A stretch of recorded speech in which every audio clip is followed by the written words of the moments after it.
In the motion, so the Harvard area school board location, I call the meeting to order at 6:07. Can you please stand for the pledge of allegiance?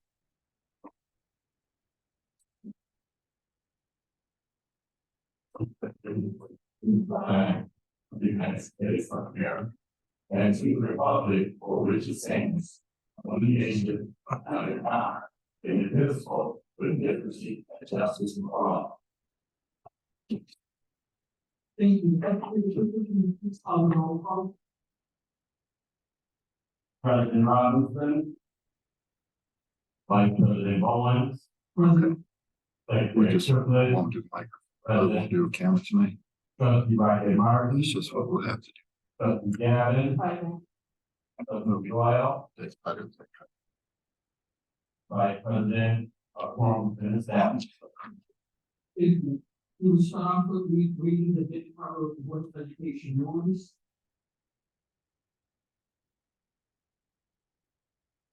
I'm sorry. I have a motion to. Oh, sorry. This meeting is a meeting of the Board of Education in public for the purpose of conducting the and it's not to be considered a public meeting. This meeting is an in-person meeting at 870 Culver Street, Market. In addition, the live stream of this meeting is available following the meeting.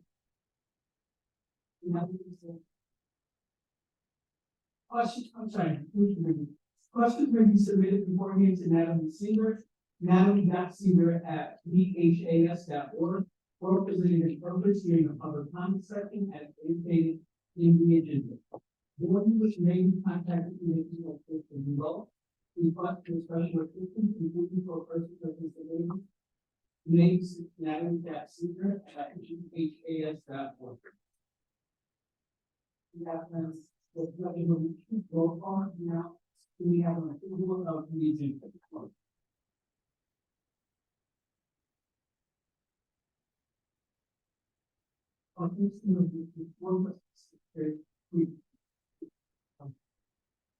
Is there a motion for the approval of the agenda? I can support it, right? Because can we take this into note that the president has arrived in his role? Thank you, Trustee Ball. And I support the resolution. Okay, and I apologize for my colleagues. I appreciate the board and my absence. I know that we are at the agenda, but I do have one small amendment. I would like to, I apologize for the motion to turn. I have to okay, the board to the place. Brief closed session. Direction following the board meeting. And this will be to council from law firm. And just for the board, this is a follow-up to the previous closed session of the past. So at this time, I would ask, I don't know if there were any other discussions, I would ask if we have a motion for please.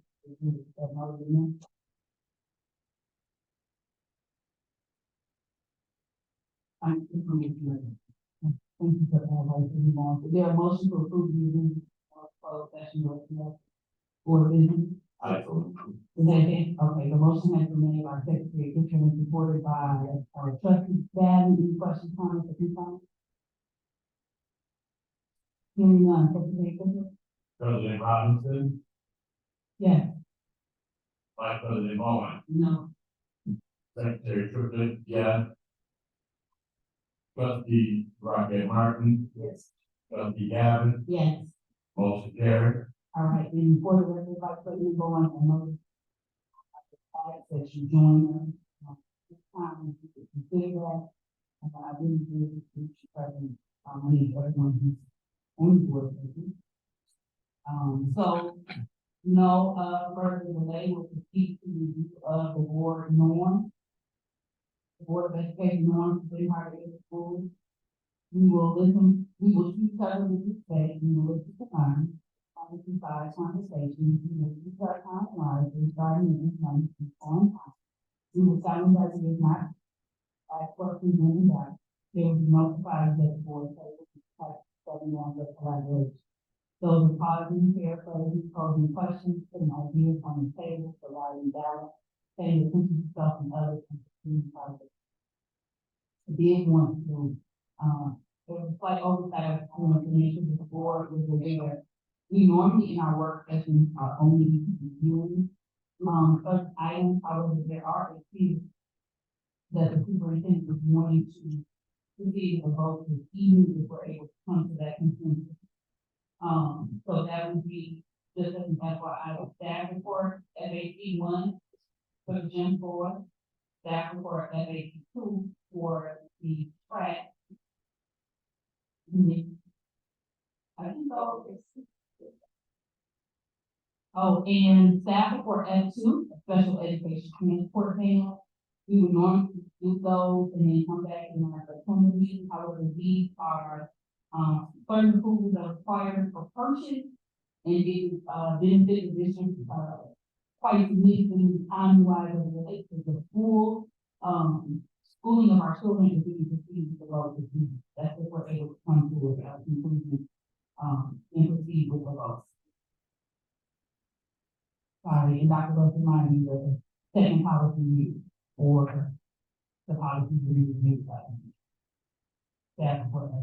So that the notes should all be on page roll call sheet of vote. That's staff report S1, FAC1, FAC2, and then staff report S2 for special education transport. All right, next public comment on the items that if you want to press it for a public comment on this. You have the floor. And welcome to the public. This is my first time looking up since I've been here. So thank you all for joining. Are you familiar with our public comment section? Do you need to read? Yes, Okay. I'll read. Oh.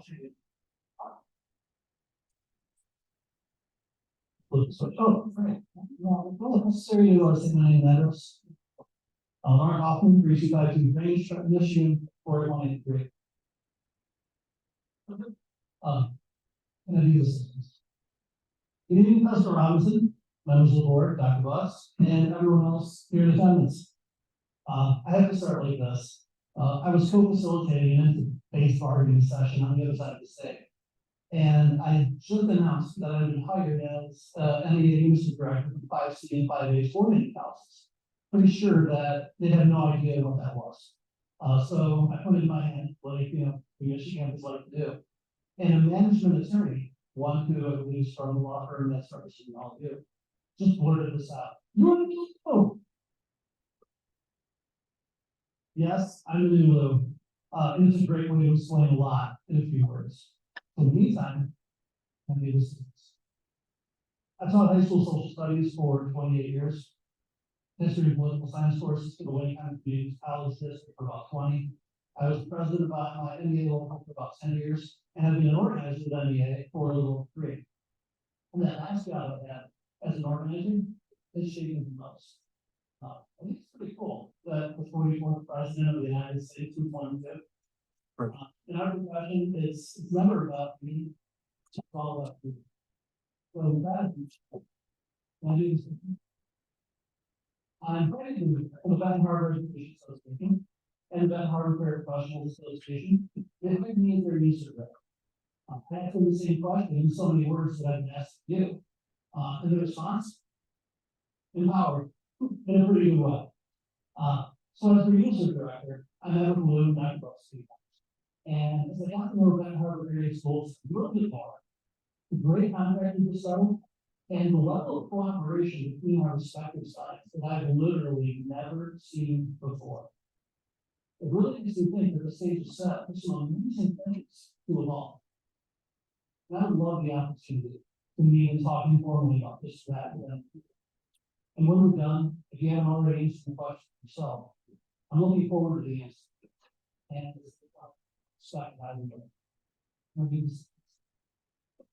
thank you very much for your time and consideration, and I look forward to a great working relationship with all of you.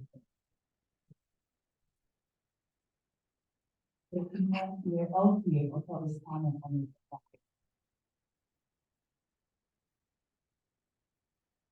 hearing none, the next item of business one. Is approval of meeting minutes. As a reminder, this is our work session, so we do not be taking our vote evening. However, we will be then, we'll be taking the vote in our board meeting for special session 420. Closed session 529, 6-4, 6-11, 6-25, 7-9, 7-11, 7-2, as well as special session 8-8 and regular session 8-13. Of course, those are not currently linked because they are only to the board. However, you all do have a copy of your minutes in your binder. So I would ask between now and our facility that you all do those, so we can get those approved. And stored in our records. Any questions at the time? At this time, we are in the minutes, or not, we'll proceed. Yeah, Madam President, for the record, show, all of those that, have been submitted and that they are updated. Thank you, and I want to thank you for your answer. Thank you. Thank you so very much. All right, next up, is board business as a reminder protocol as of 9/13/2022. Our time is 2 minutes per person per copy. Our first item of business under board business is the policies and disciplines update. I will pass the floor to, trustee Gavin. And then as noted previously, we will be taking a vote of doing our second reading on 4 and taking a vote on that for as well. Trustee Gavin. Thank you so much, President Robinson. I just want to start out, with Dr. Buck, if you have an update regarding the peer mediation program. Yes, ma'am. On her. Awesome. Okay, so that's a huge, I'm sorry. No, it's a lot. I think it's very things to huge. Hey, so happy to hear that. I do apologize to the board. I was not good at my desk, last week.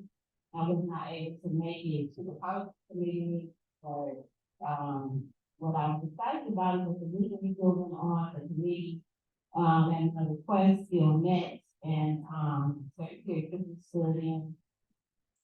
So, super grateful to you for doing that, Secretary Christmas, had, full attendance there. I did contact Dr. Burks afterwards, to just kind of get an update on what happened.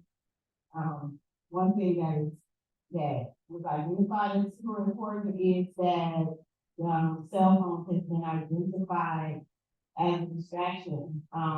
It's a nationwide issue. Some states are doing statewide bans of cell phones. And so we are looking at a policy, that will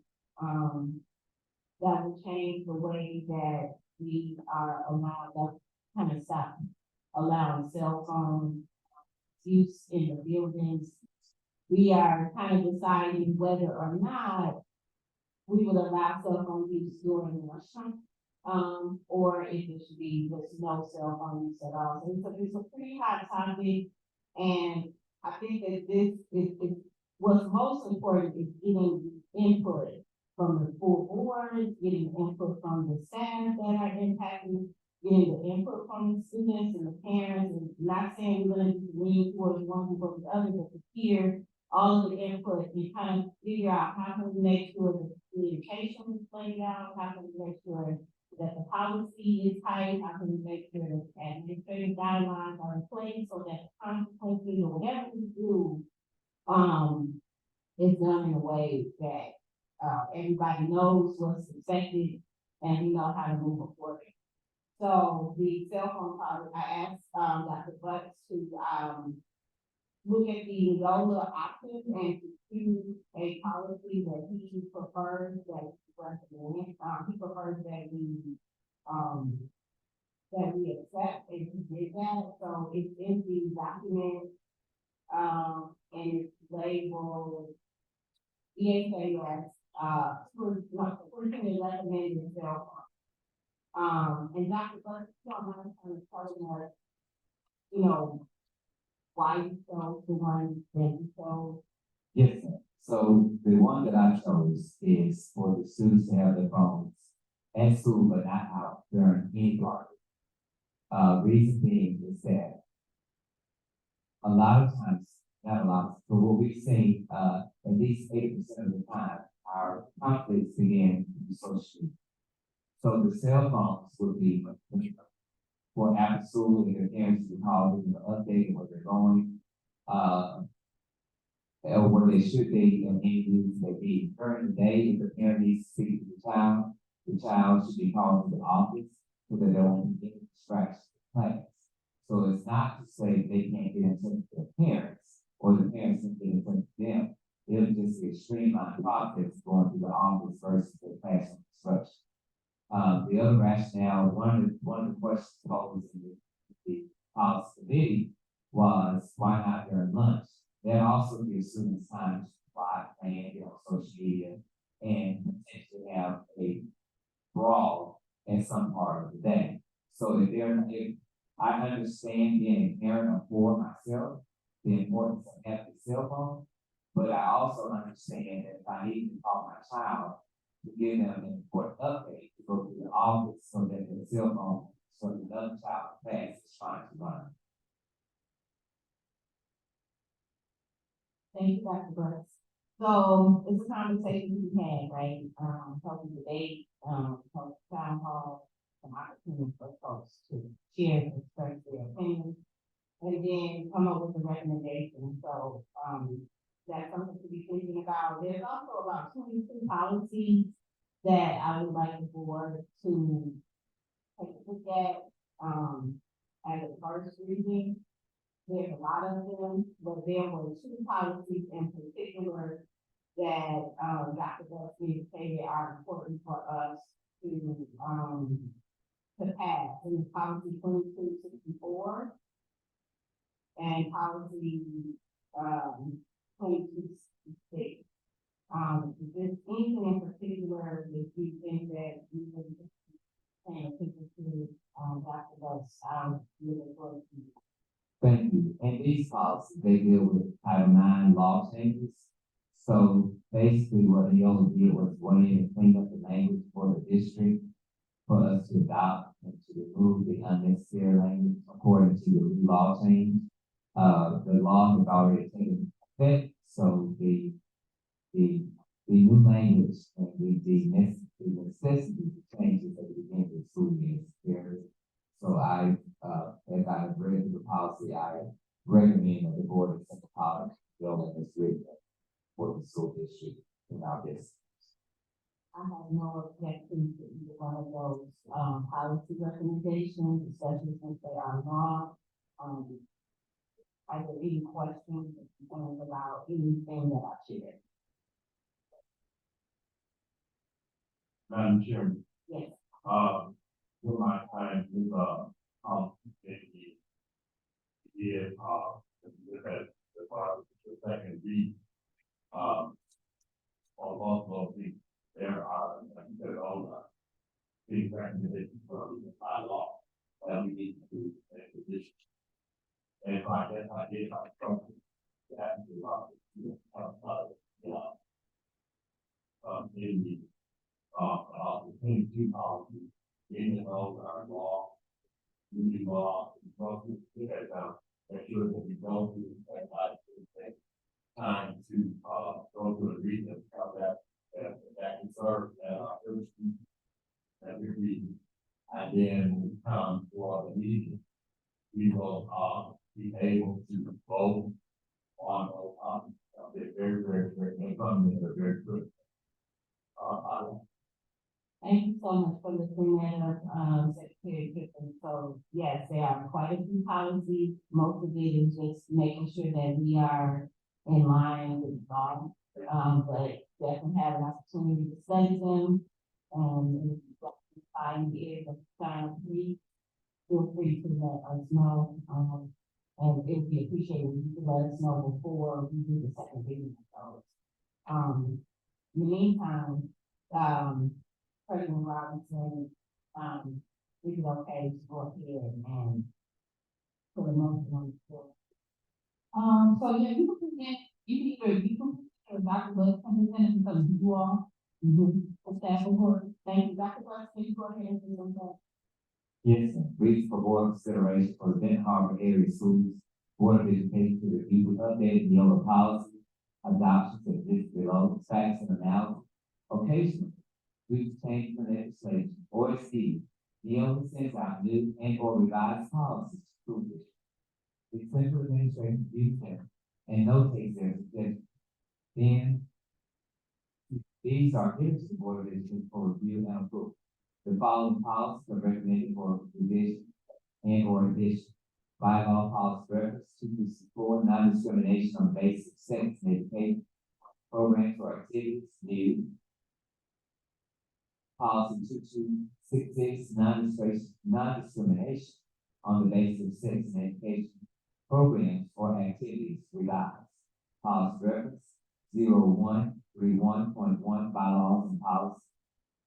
Strategic planning reference, facilities operations, Benton Harbor Area Schools will develop, implement, and evaluate a fiscally responsible plan that will ensure physical and psychological safety.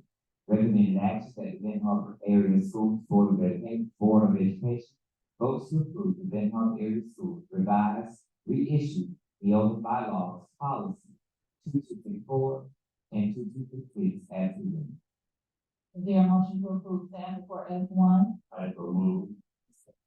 The motion has been made by Secretary Cooper and supported by Trustee Rocket Martin. Questions, comments, concerns? Hearing none, Secretary. President Robinson, Yes. Vice President Vaughn, Same. Secretary Triplett, yes. Trustee Rocket Martin, Trustee Gavin, Yes. Vice President, motion carried.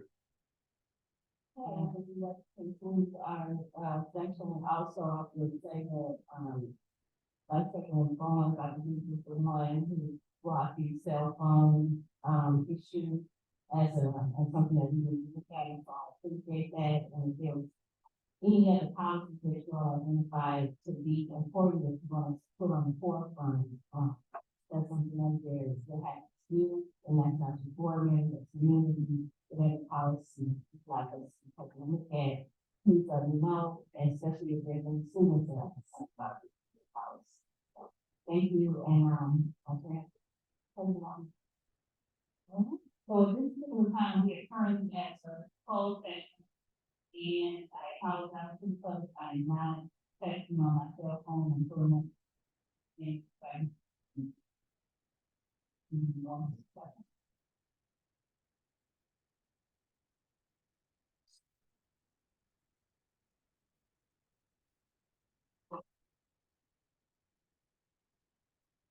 Okay, so at this time, the Board of Education will take a vote to enter a closed session for policy 0167.2. And this is to consider Ms. F. So 0167.2F, to consider written material, consider materials such as written opinions of counsel which are exempt from discussion by state or federal statute, requiring a third vote. The opinion counsel that we will be reviewing this evening will be from, Toon Law Firm. So at this particular time, I'll ask if there a motion to end open session and enter closed session. Is there a second support? Support. The motion has been made by Secretary Cooper and supported by Trustee Gavin. Questions, comments, concerns from the board? Hearing none, Secretary Cooper? President Robinson, Yes. Vice President Vaughn, No. Secretary Triplett, yes. Trustee Rocket Martin, Trustee Gavin, Yes. motion carried. All right, so at this particular time, just for the public, we're gonna go into our room here to do our closed session. Because it's not released to the public.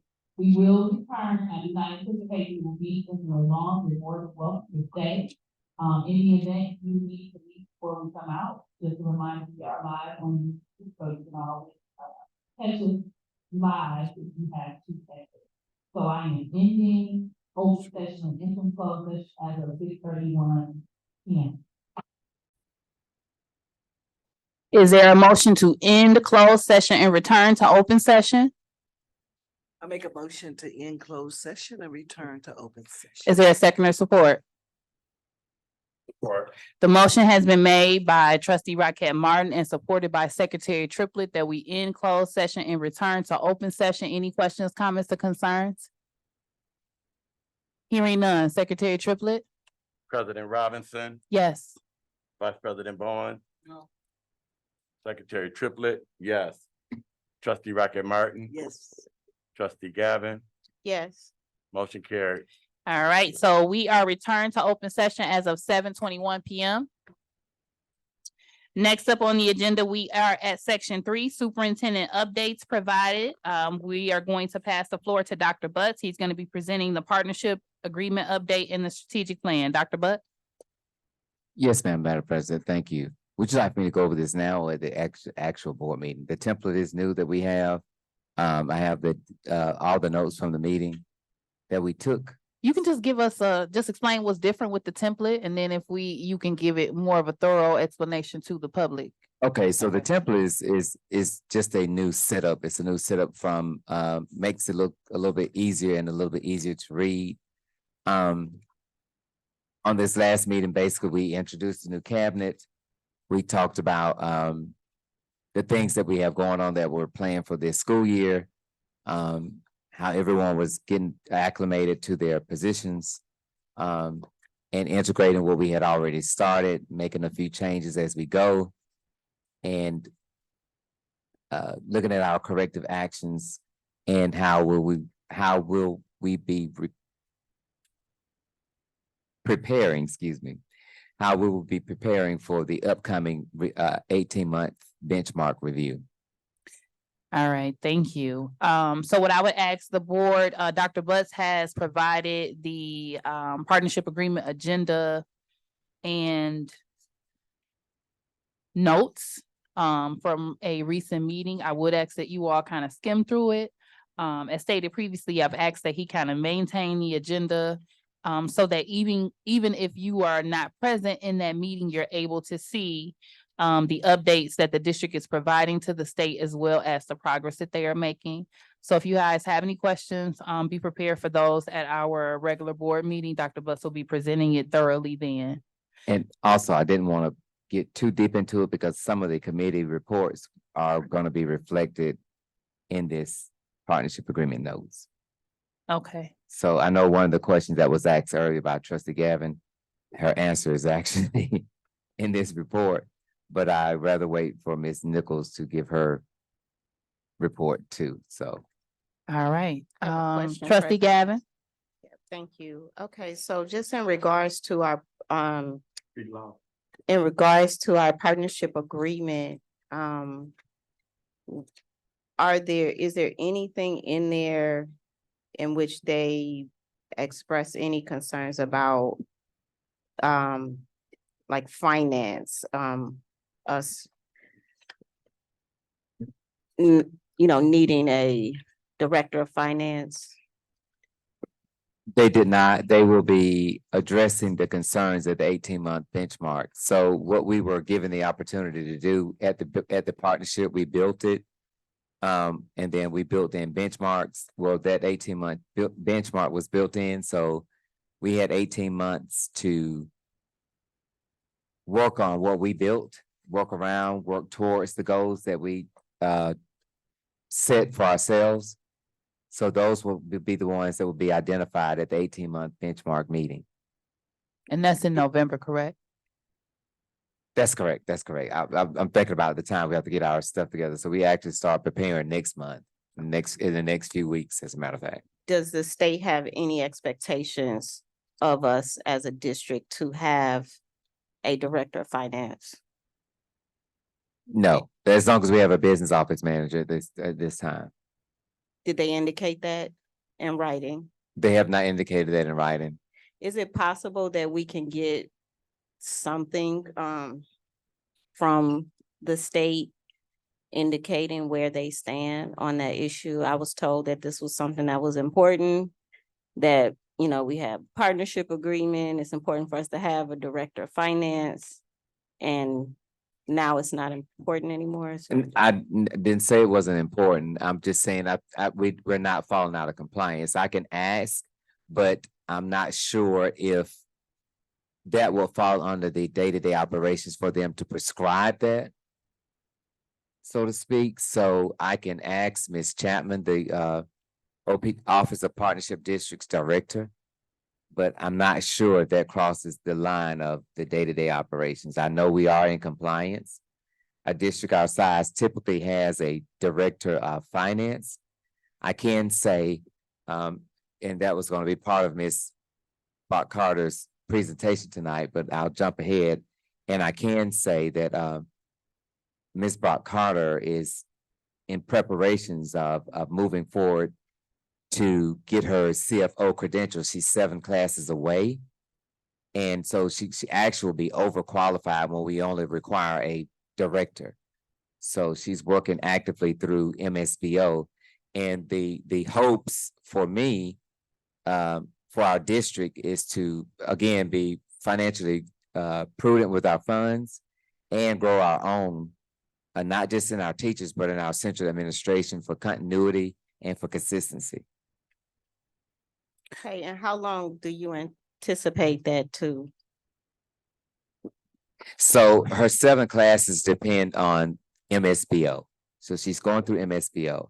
As soon as they become available, she's able to take them. Some of them are on demand, some of them are scheduled.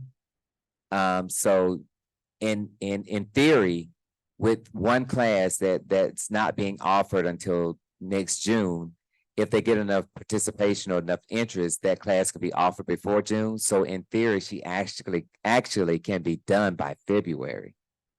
But we would have to kind of hold and see if there's interest for that one additional class that she would need.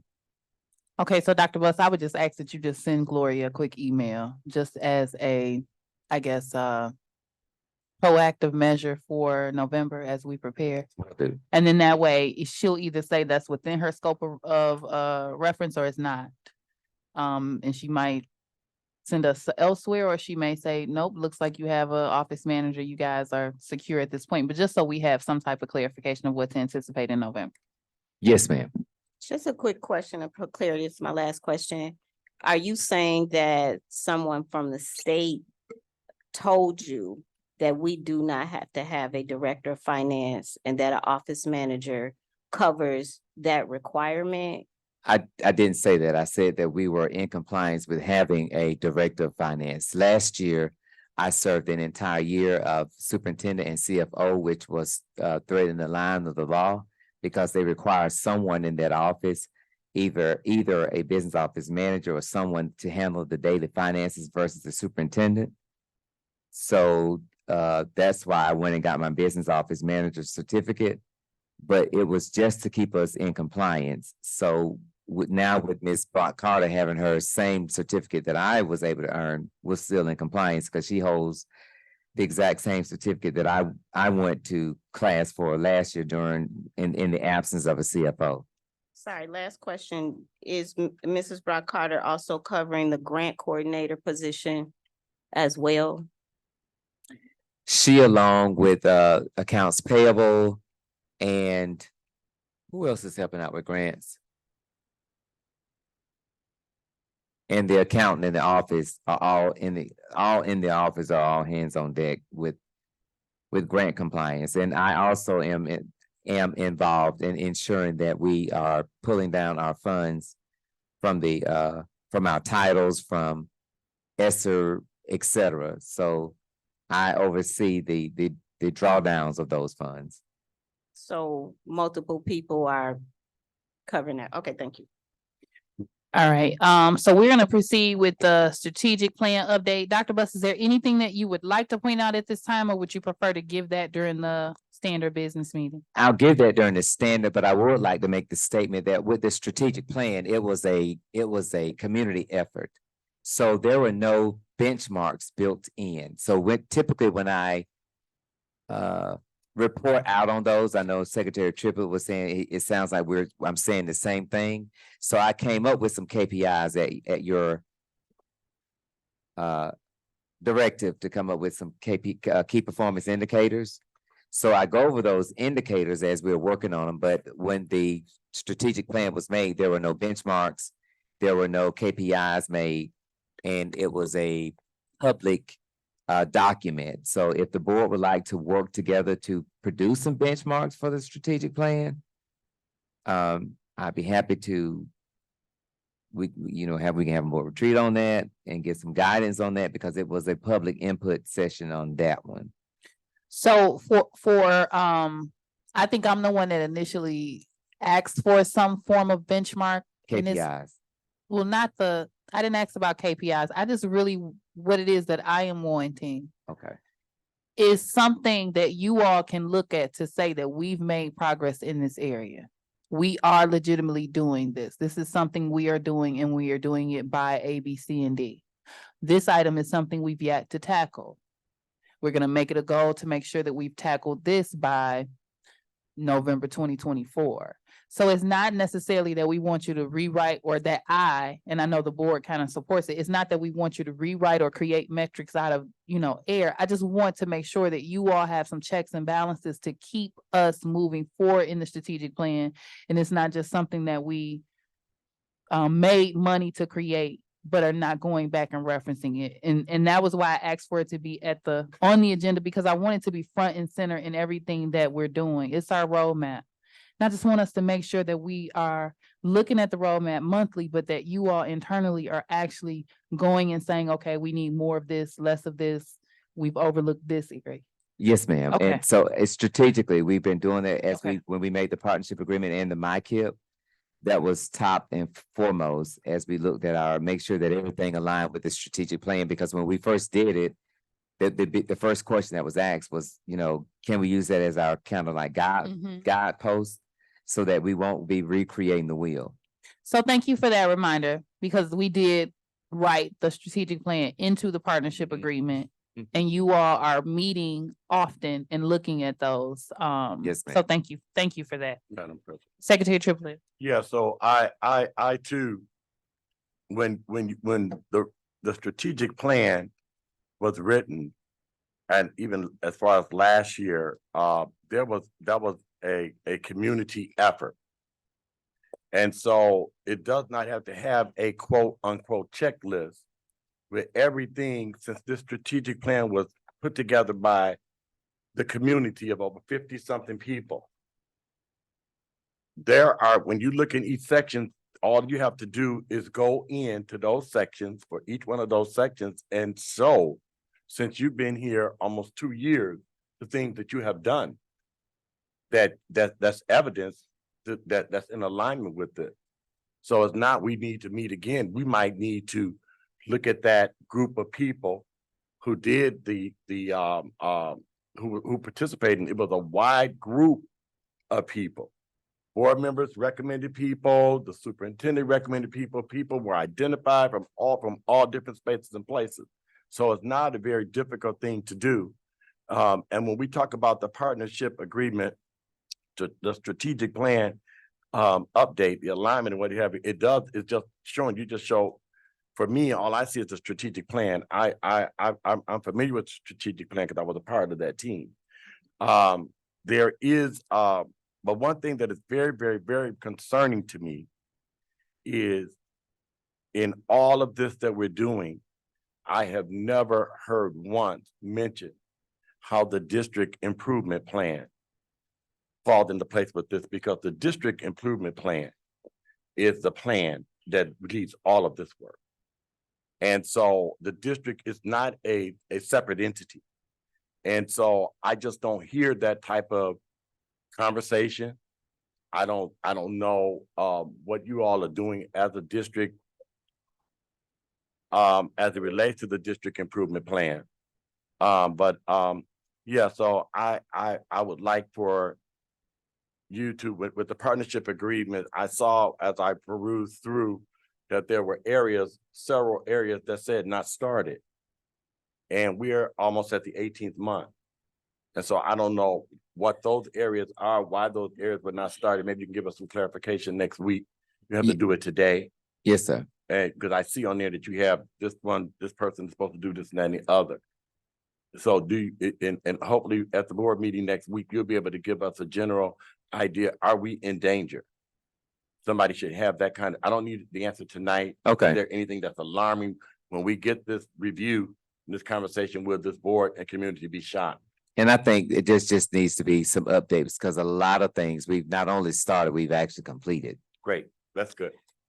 Thank you. All right, so next is the superintendent goals. The last time that we met, there was additional clarification that Dr. Butts needed, and I volunteered as president to work collaboratively with Dr. Butts on that. Our meeting that we were planning to have last week, was it Wednesday? Yes, ma'am. We were unable to have. Dr. Butts had a long day and so did I. So we did not meet that particular day, but we will follow up when we come back to the board with our regular board meeting. We will have the goals presented so we can get those finalized. So I just want to take ownership in taking the lead to cancel the meeting we had scheduled. And I will follow through on ensuring that we get that done. President Rodney? Yes, ma'am. Okay, so I just, I believe that I get that. I respect that you're taking responsibility. And I understand that right here it's saying that there's clarification requested. I believe that we've been very clear about the goals. And I believe that, writing goals is a pretty simple task for a professional. We teach our students to write goals as teachers, as young as elementary. And I'm not saying that to be offensive in any way. It is a task that, at an executive level, the expectation is that that will be done. Especially we're months into this conversation.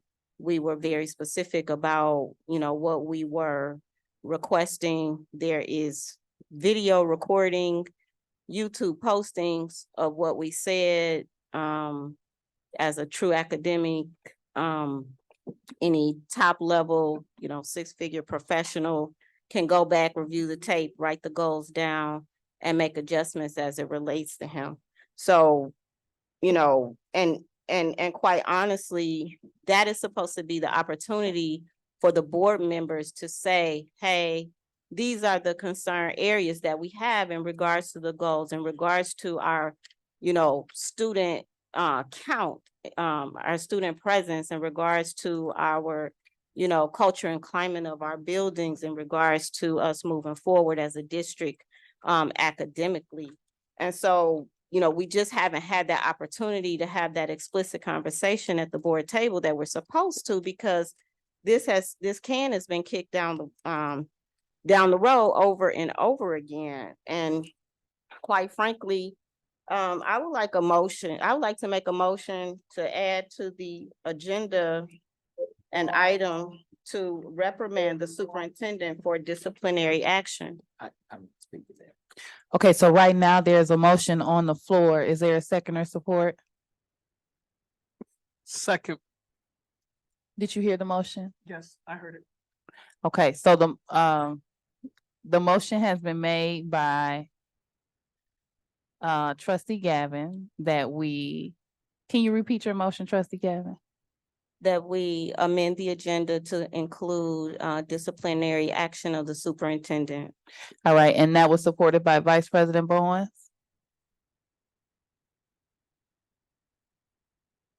Is there a support to that motion? Yes, I support.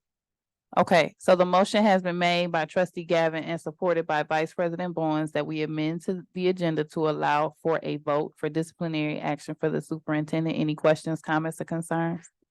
Madam President, Dr. Butt? as an officio member of the board, I do have a comment I'd like to make. Okay, so we're gonna go to Vice President Bowens. I think this is a witch hunt. It's foolish, it's naive, it's reckless, and it plays to the history of what we've been doing for the past several years. Enough is enough with this foolishness. It has to stop. This is ludicrous. The people elected us to get results done, not to reprimand, vote no on one thing when he submits his goals, and then try to reprimand him. Enough is enough with this foolishness. Put the little games aside and let's do what we're supposed to do, and let's fight for our children. This is naive, irresponsible. This is ludicrous. This is not bringing kids back. This is sending people away. It is not recruiting excellence in teachers. It's not recruiting students. Enough is enough, God darn it. And it's time for us to stand up and say something about this. Stop it. Stop with the games. Stop with the gotcha politics. Stop with the reality shows. And let's do what we're supposed to do. And let's put the children here first. Let's stop with this. Enough is enough. That's it. Thank you, Vice President Bowens. Trustee Raquel Martin, Yeah, I wanted to say something before. can you pull your mic I up, wanted please? to say something before the motion was made. For the superintendent's goals, with the new law or template that's coming out from the state of Michigan, they are recommending from our training that we and the superintendent sit down and do the goals together. And Madam President, that's what I would like to see happen. It is in unison of and not separated from. We're all in this together. Therefore, the goals that the superintendent would have would also be the goals that the board would have, that the district would use. And so that makes it we can all take ownership. It's not the superintendent's goals, it's our goals. It's us working in conjunction with our superintendent for the betterment of our kids. We have to stop being separate. We are one unit striving to move forward. We have individual ideas, but we have to work as one unit going forward. And so my recommendation is that we sit down literally with our superintendent, and if you want to have a committee or whatever, and formulate the goals that we want to see for our district, not for our superintendent, but for our district. And we will work toward those goals, and that's what the superintendent will work toward. And that would be for the betterment of our entire district, not just one person, not just the board, but for everybody and all of our students. Secretary Triplett? Madam President, it's important for everyone to know that our superintendent does have to have specific goals. That is a part of the requirement for the superintendent. The board has goals. And so those two are two different things, not sure where this is going, or I'm just sitting here looking at, we say we're for kids, we say we're for our district. I can only speak for myself. I am for Benton Harbor area schools. Each board member has a right to do whatever it is that they feel is necessary, but it must have a majority of support. And so again, the back and forth and I'm a little bit confused. Why would you second something that you don't support? My prerogative. That's good, but I just because right now I'm not campaigning. I'm serious about this thing. Point of information, I think the trustee is doing personal attacks and accusing me of campaigning, and he's not staying to the subject. If it don't apply. Okay, so I'm gonna remind the board that I am the chair and I'm the only person that can pass you the floor. So I would ask that everyone else just allow Secretary Triplett to finish his comment. Yeah, I'm just a firm believer of this. If it don't apply, let it fly. Because this is a serious matter. And I think it's important that we do support our superintendent all the way. And so there are areas all things that we need to, that we have to work on. But we're just starting a new school year, and there is a way in which you do things. He's human, just like we are, and deserve the same courtesy that any employee is deserving of. And there is a thing called due process, and there's a way in which you address people and do things. So, I mean, I'm not saying either way, but each one of us have a right to say what it is that we want to say individually. But when it comes down to it, it's a collective. There's no one person on the board that leads anything like that.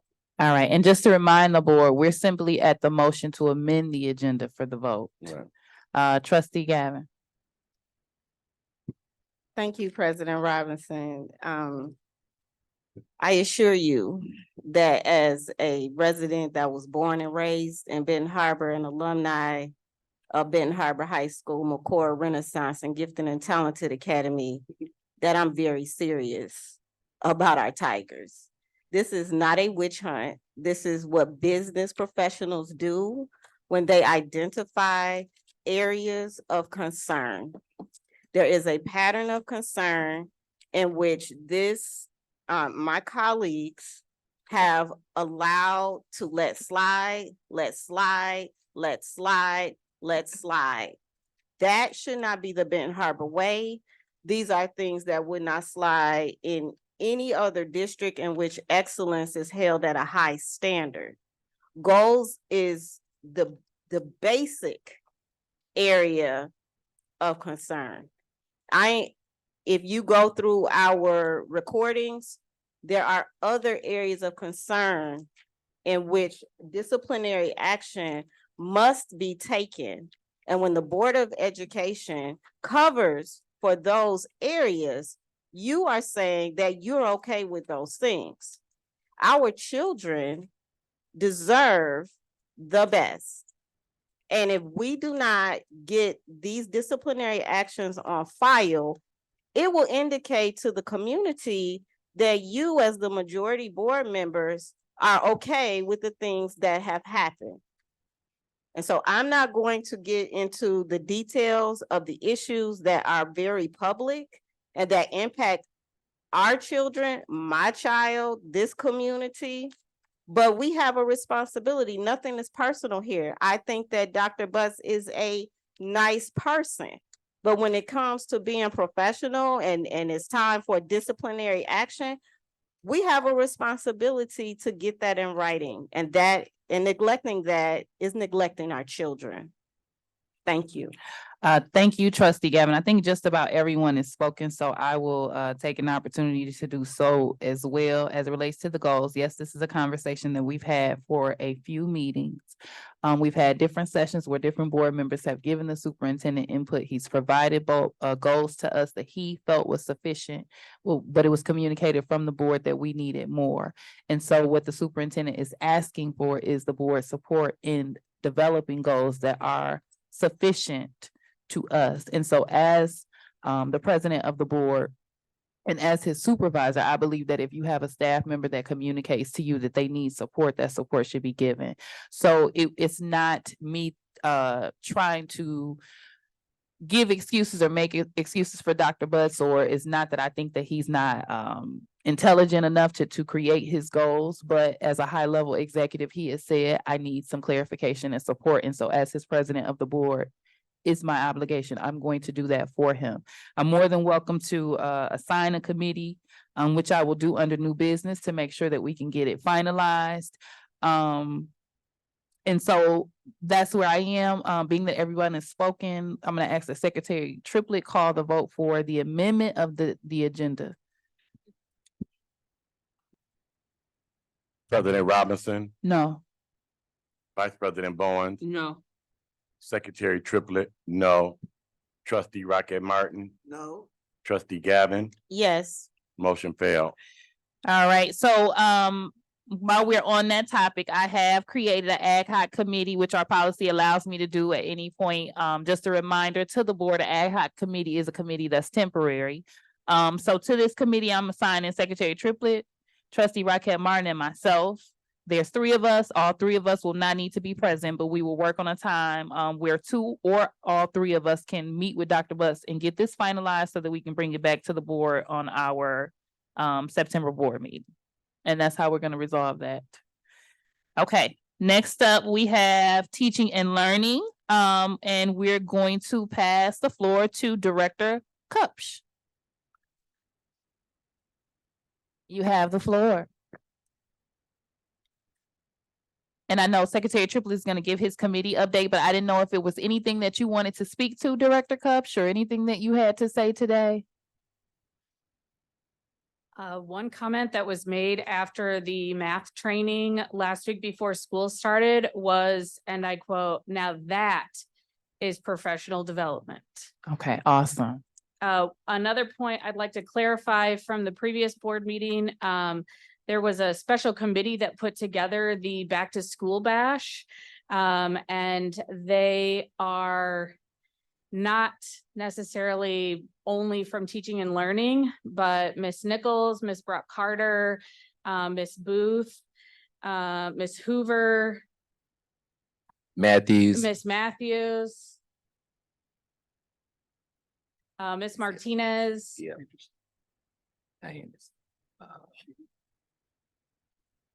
Miss Dr. Goodson.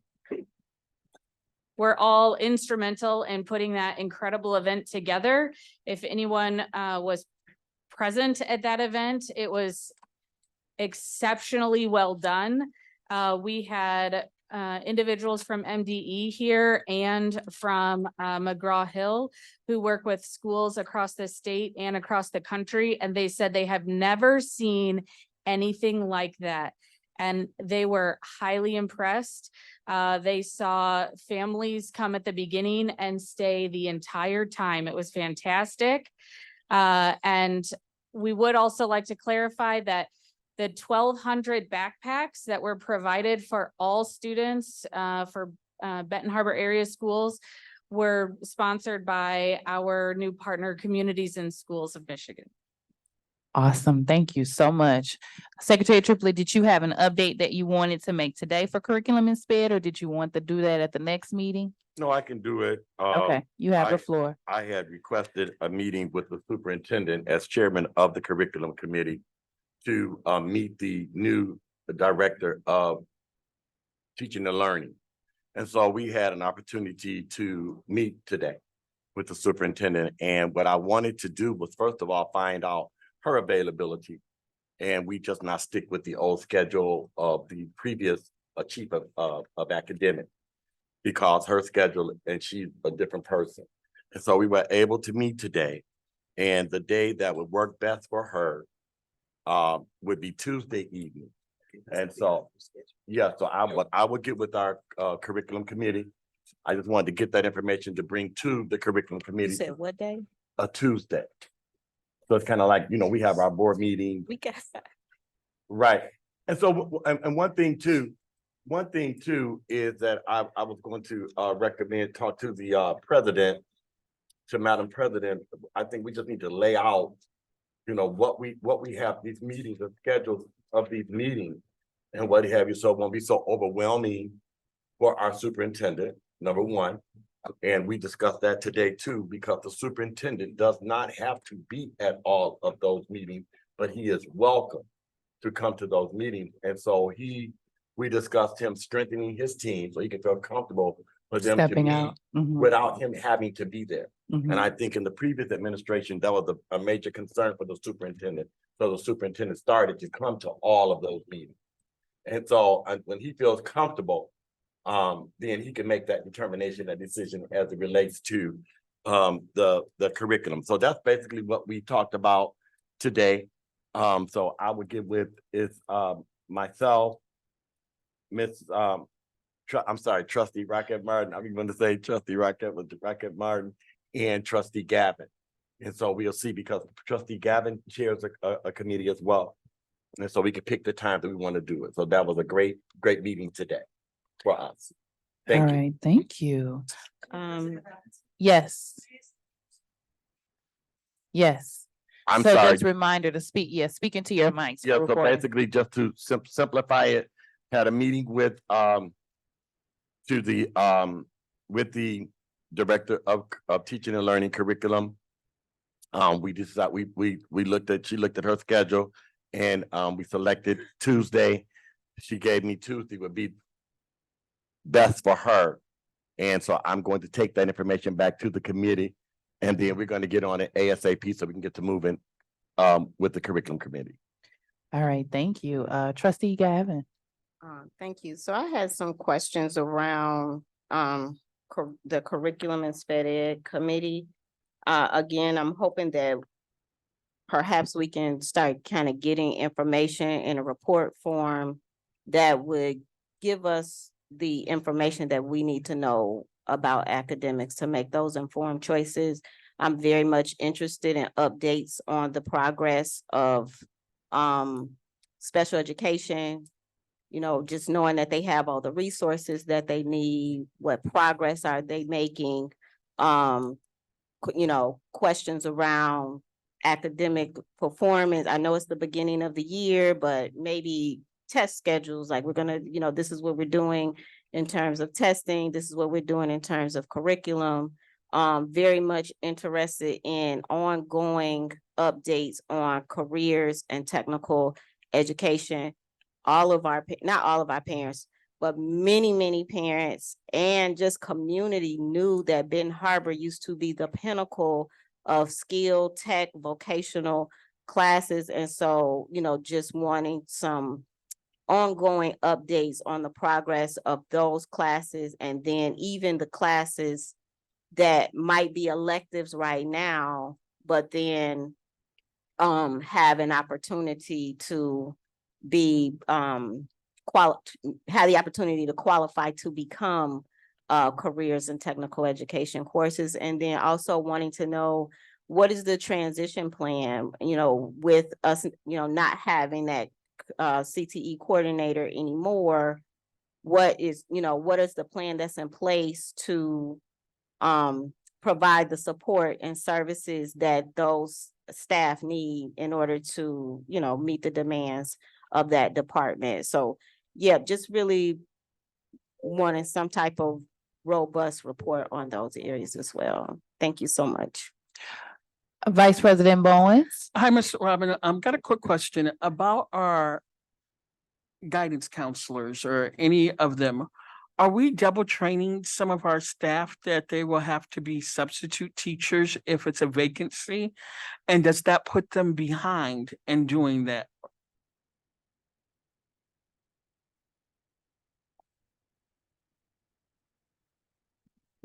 So we looked today to ensure that we had substitutes in any classes that still had teacher vacancies.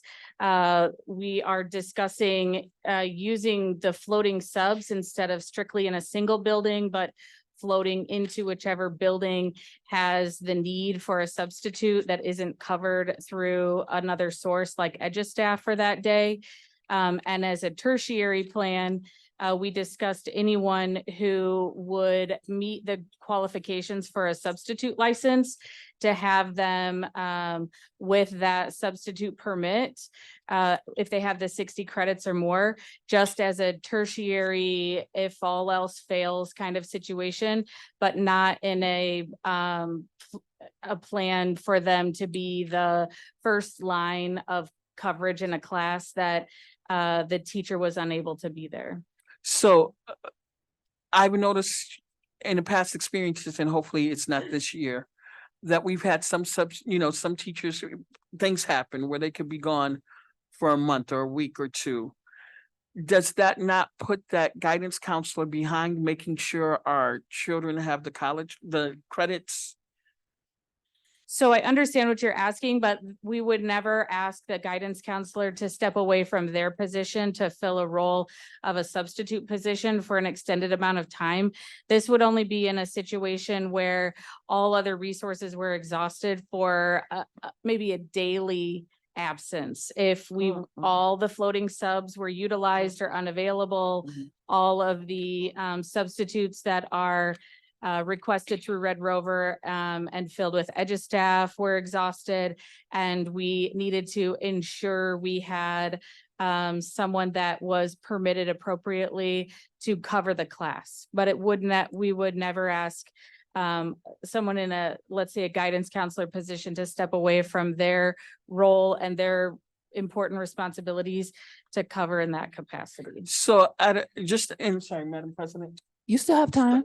Just out of curiosity, how did that happen last year? What's different from last year versus this year?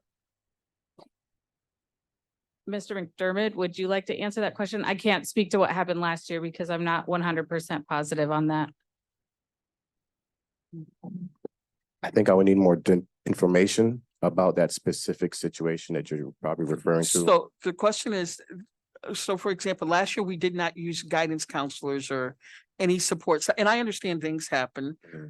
Support staff that have college credits, the 60 to be substitutes. This year, I understand where it's the last line of defense. what changed? Are we expecting a shortage or anything, or?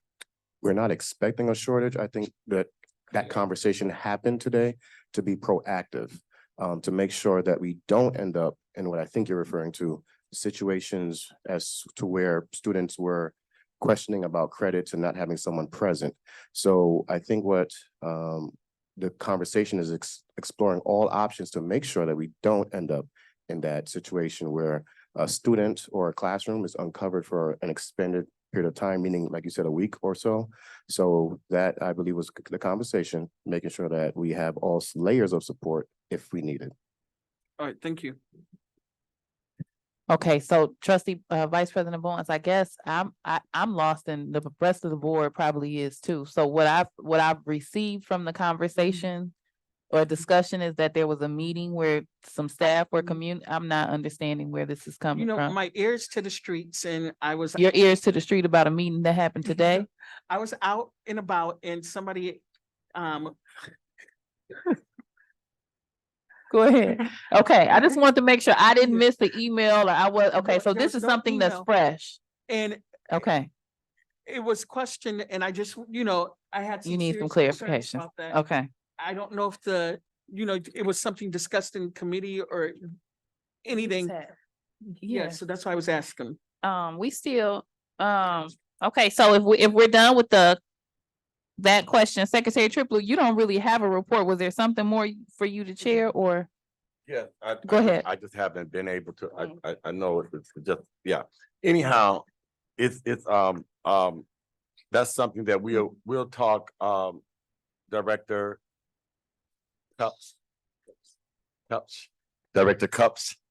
We'll talk, and I'm glad to hear that that's something, an issue. Get an opportunity to have a discussion about what's happening as it relates to coverage in classrooms and what have you, for our teachers and the vacancies that haven't been filled. I think that's kind of like a human resource piece. I didn't know how that had to do anything with curriculum. So I'm quite sure that'll come up in the chairman of the Human Resource Committee will handle that within his division. But I will talk to you about that. All right. Thank you so very much. All right. That concludes my curriculum committee report. All right. And just a reminder to the board, I know you all are always super excited to chair your portion of the meeting, but for Yeah. some reason, if I'm running late or absent, everyone's having a fit. So I just want to remind you all, you're able to chair in my absence as well when that occurs. Just thought I'd throw that little bit of shade out there. All right, next up, Human Resources. We're going to pass to Director Marvin McDermott, but I'd like to ask Trustee Bowens, are you providing a Human Resources update today, or would you prefer the regular board meeting? I think so. With the shade that was thrown, I will give an update today. All right, you have the floor. The HR committee has been actively recruiting, making sure that we are equipped for our first day of school. As Trustee Secretary Triplett did state, that we are developing a contingency plan if we do not have substitute teachers or we cannot call anybody from edu staff, that we have a contingency.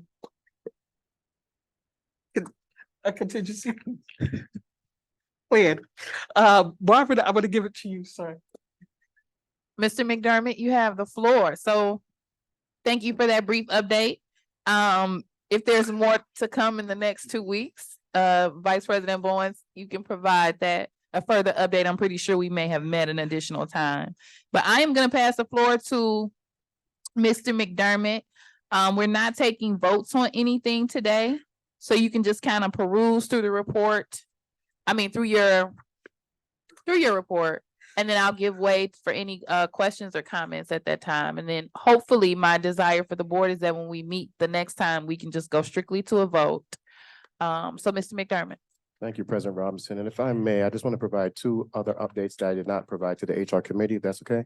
That's perfectly fine. Thank you. So on August 19th, we had our new staff orientation, and it was good to see the feedback from the team present, the 11 or 12, I think, new hires that were present.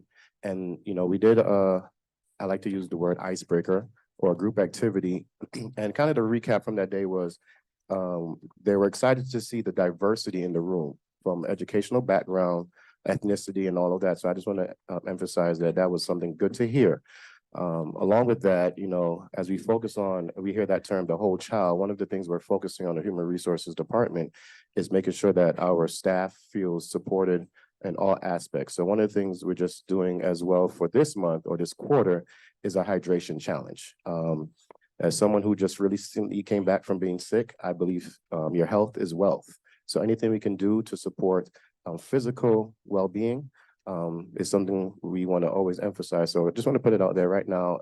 Throughout the district, we have a challenge, hydration challenges going on that I think is something to help us, you know, work together as a team, healthy competition, but with the mindset of trying to make sure our team is always optimal to support our students. So those are two. Can you share that challenge with me? I sure will. Is it something a little bit too much for me to handle? I don't think so. Okay, so I think all good practices start from the top. Sounds good. So if you would share with us, I will commit to doing the challenge with the district. Okay, now. President Robinson, I think our water bill is already tripled with this challenge. I'm just saying. So I will do it with you. So I think that's absolutely amazing. I'm kind of excited about that. So if you guys give me more details, Sure. I will join and I I'll will be sure to commit. make sure proactively. So we were a little late on this one to push that out through the HR committee in advance. So the team and maybe the entire board is aware of where challenges we're doing quarterly through the district. Okay, so I'm signing on. I'm gonna do that, trusting you. I don't think it's anything that I can't handle. So It's water. We good. okay, so you can proceed to staff report H1. And just so the board is aware regarding H1, Mr. McDermott did forward some exit surveys, but I think that might have only been to HR or a Correct. little bit earlier. So if you could, between now and the next meeting, those that were forwarded, make sure the board gets those in case they have questions about, okay, the resignation. So you can proceed. All right, thank you. Staff report H1. Separations of employment, reason for board consideration, a list of employees whose employment relationship with the district is or will be separated is submitted to the board each month. Facts and analysis, it is recommended that the Board of Education votes to accept the separation of employment of the following staff. Policy reference 3140 and 4140, resignation of professional and support staff. Strategic plan goal reference, personnel leadership. Benton Harbor Area Schools will recruit, hire, develop, and retain the best staff to improve student outcomes. Separation of employment, we have Celeste Pauley, academic interventionist. Reason for separation, resignation from one of our third parties, which is Our Lady of the Lakes, effective 8/10/2024. Second. You don't have to go all the way through. You can just read Okay. who they are and from where. Sure. Brittany Gathings from the position of teacher in training, kindergarten at DEC. Maureen Lindsay Graham, GSRP teacher at Discovery Enrichment Center. Celia Otero Rios, teacher in training, ELL from central office. Shannon Williams, instructional facilitator from Fairplay Middle School. Recommended action that the Benton Harbor Area Schools Board of Education votes to accept the separation of employment of the aforementioned staff. All right, so this is our work session. Are there any current questions at this time on staff report H1, Secretary Triplett, and then we'll go to Trustee Gavin. Director McDermott, I look here with the separation of employment. How are our principals doing with these resignations and what have you? Are they able to maintain without these particular individuals being in there? How are they doing with this? And have they been checked up on to see what adjustments they're making? Thank you. So we have been, and I say we because in partnership, not just with Human Resources, but because principals report directly to Teaching and Learning, we have both been in contact with the principals to hearing how has these recent resignations impacted them, which is part of other conversations that came up today, which is looking at our current student count, looking at the classroom sizes and making sure that we have at least staff available to greet those students while we continue to recruit staff with the anticipation of students continue to enroll in the district. So we are putting measures in place to make sure that our students will have a instructional leader in front of them consistently. Okay, question number two, because this is unfortunate, but it happened. This is not new.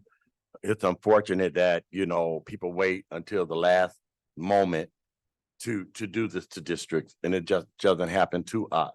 And so, yeah, I guess that was my question, to see if, even if we look at our classroom sizes, can those kids be split up where they are in there for certified teachers, our principals, are they at liberty to make those type of executive decisions as it relates to their buildings? Because I see here with the deck and when you're talking about classrooms, you got deck and I don't know what central, or that's central administration.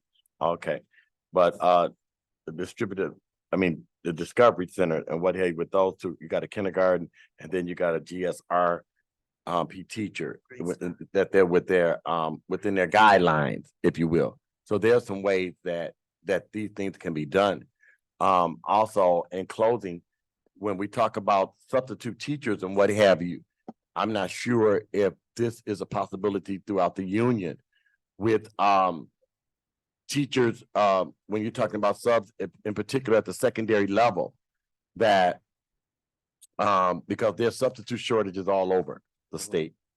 And so how teachers who are in the union, when they find out, teachers call in that on teachers planning period, that those teachers are here, are placed into those classrooms and they are compensated. I've seen it work in the system that I worked in, had the privilege to work in. And so it was just understood that when whatever teachers that were available during first period that had a first period planning, they were automatically sent to those classrooms to sub. And so that's how, and so the vacancies were always filled while you're yet working. So that's something maybe possibly we could talk about. I'll talk to the chairman of the HR division of this Board of Education and see if it's okay to speak with you about using that method. And we always had our classrooms covered in that manner. And they were compensated for just like a sub for each hour. Yes. But they knew when they came in that morning, the principals, assistant principals, their responsibility to say, triplet, you have first hour planning, we need you in this vacancy. So, you know, whatever you're planning, and that's how they filled those positions, and the days kept going. Thank you. No problem. Thank you, Secretary Triplett. Trustee Gavin. Thank you, President Robinson. I'm just gonna read through my questions, and then if you need me to read them again, you know, integrally, I will do that. My questions are about the exit interview. Do you conduct a in-person exit interview, or is everything just send them a letter? Is it possible to make sure the exit interview is available online? Some people are saying they never received a request for the exit interview documentation. Have the exit interviews gone out for the staff who were eliminated, whose positions were eliminated? What controls do you have in place to monitor and manage the grants with Our Lady of the Lake? That is a third-party organization, and our previous grant coordinator used to ensure that we receive funding from those relationships, and then they also had to do a little bit of grant management there. And then what is your process upon receipt of the resignations that provides some support in place? Like, especially me seeing the TNTs, you know, us losing those teachers in training, efficacy is very low as a young, you know, when you're a new teacher, you don't believe in yourself. A lot of times you're hit with a lot of things they don't teach you in school. And so I'm just wondering, you know, do we have anything in place just because a person says they don't think they can make it? You know, do we have some processes in place, connecting them with their mentor, you know, questioning them to find out, like, what is the root of the problem? Maybe it's not just, I don't want to be here. Maybe it's, I don't believe in myself, right? Like, those are my concerns. You have the floor. So Trustee Gavin, I'm gonna do my best. So if I need to come back around to anything, please forgive me. But I'm gonna start with exit interviews. We made the exit interview on so we provided written official communication that we have received and in the human resources that we received and that we recognize their request for resignation or separation of employment, as I would say, could be retirement. So in that letter, we linked the exit interview to that letter so that they can go right to, I think as something you mentioned before, easily accessible, so they can do it from their phone, wherever they're viewing their email, they could do it from their laptop, phone, tablet, and access to that. In the letter, we do emphasize, if you do want to do this in person, let us know a time where we can schedule 30 minutes where you can sit down with someone, a representative, preferably myself, at that point of separation, to have that conversation to see, at this point, what could we have done to avoid us getting to this point? Now, moving to that, making it online, we do not list it online because at that point, it's not that exit interview should only be triggered, in my opinion, and made available once we've reached that point of interest of separation, resignation, or retirement. So to post it on the line is not something I would push for. However, I will say we are discussing checkpoints to make sure that we can make available where we have 30 days, 60 days, and 90 days, along with just other concerns that maybe employees want to voice their opinion. We want to make sure that can be available online. But I think that when we look at exit interviews, that should be triggered only when we get to separations. And then you mentioned that some individuals stated that they never received it. I can't speak for everyone. I must admit, we have been short-staffed a few times throughout this year in human resources. But if you will allow the board, if you'd allow me to go back and look through from 2023 till now, every resignation, we can ensure that every separation, that we can ensure that they receive this exit interview. So my goal is to have an update for you at our next board meeting on that. Okay. And then for Our Lady of the Lakes, as Ms. Carter mentioned, she is doing an awesome job manning that office. And so those duties have been divvied between herself, the accountant, accounts payable, and other support. So at this point, I have not heard that they have had any deficiencies in doing that or any additional support is needed. So I can't speak to on what additional supports might be needed to support that grant. But I think if those concerns arise, we would definitely address it because any federal funds that are used in district or any federal funds that are sent to our district, we want to make sure we're doing our part to be accountable for that. And lastly, the root of the problem. There are many moving factors when it comes to frustration for staff or what might lead someone to separate employment. But specifically looking, as you mentioned, to our very delicate group of teachers in training. You know, some of them coming in with various different backgrounds. However, they're all passionate about being here. So we are fully aware of that. Ms. Kupch and I have looked at some of the concerns over the years, and we have provided a link to our new website specifically for our Growing Our Own program to address areas where we feel better allowing people to come in better prepared from the start, along with looking at revamping our teacher mentors and other layers of support to make sure as we have checkpoints, not just at the building level, but central office as we are here to support, that we can be proactive to make sure that we catch things before they become public or becomes a bigger issue where we have separations or someone just venting or sharing their frustrations. So there's something that we are aware of. As someone who's heavily involved in those teachers in training joining our district, it is never my goal that someone leaves because they felt unsupported. So it's something I can say that as human resources, we're very attentive to. Just one last thing. Sure. Thank you so much for that. And also the exit interviews, those are supposed to go to all of the board. And so I think that we should be getting those as soon as possible and not like, you know, right before the next meeting. I think if the other board members have it, we should have it too. So thank you for that. I just want to let you know what I was doing. What I was doing so far was providing it to the HR committee and the superintendent. and I was allowing them to push that out. I hear your concern, I hear your request, and I'm gonna work with Dr. Butts to make sure I do what he asked me to do. And then trustee Gavin, one of the questions that you asked was whether or not the previous chiefs were given exit surveys. I have 2 out of 3 exits in the interview from what I noticed from previous chiefs. So you all will receive those.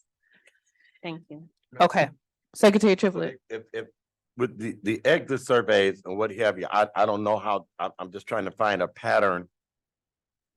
Because we always get the exit surveys, all of us get the exit surveys, and everybody, whatever you're using to get those people who do an exit survey to bash the board, whatever technique you're using, because those always get done and they always come to all of us. So if there's anything negative about the board or anything concern they have about the Board of Education, we get those. So whatever technique, I would encourage you to use that technique for all employees.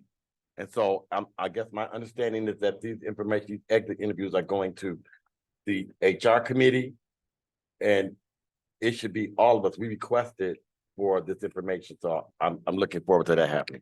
Thank you, ma'am. So just to try to provide clarification from McDermott, Mr. McDermott, what he's clarifying is that he doesn't have as a employee of Dr. Butts, he is not authorized to send those to us. It would be Dr. Butts sending them. So he literally just sent them to us maybe about 4 or 4:30 or so, just as the HR committee. And I remember when I was not on the HR committee, that the HR committee would get those and it would give you an opportunity to discuss them in HR committee if you needed to, or things of that nature. So I don't see what's taking place now with this HR committee to be any different from the previous HR committees that you all have been on.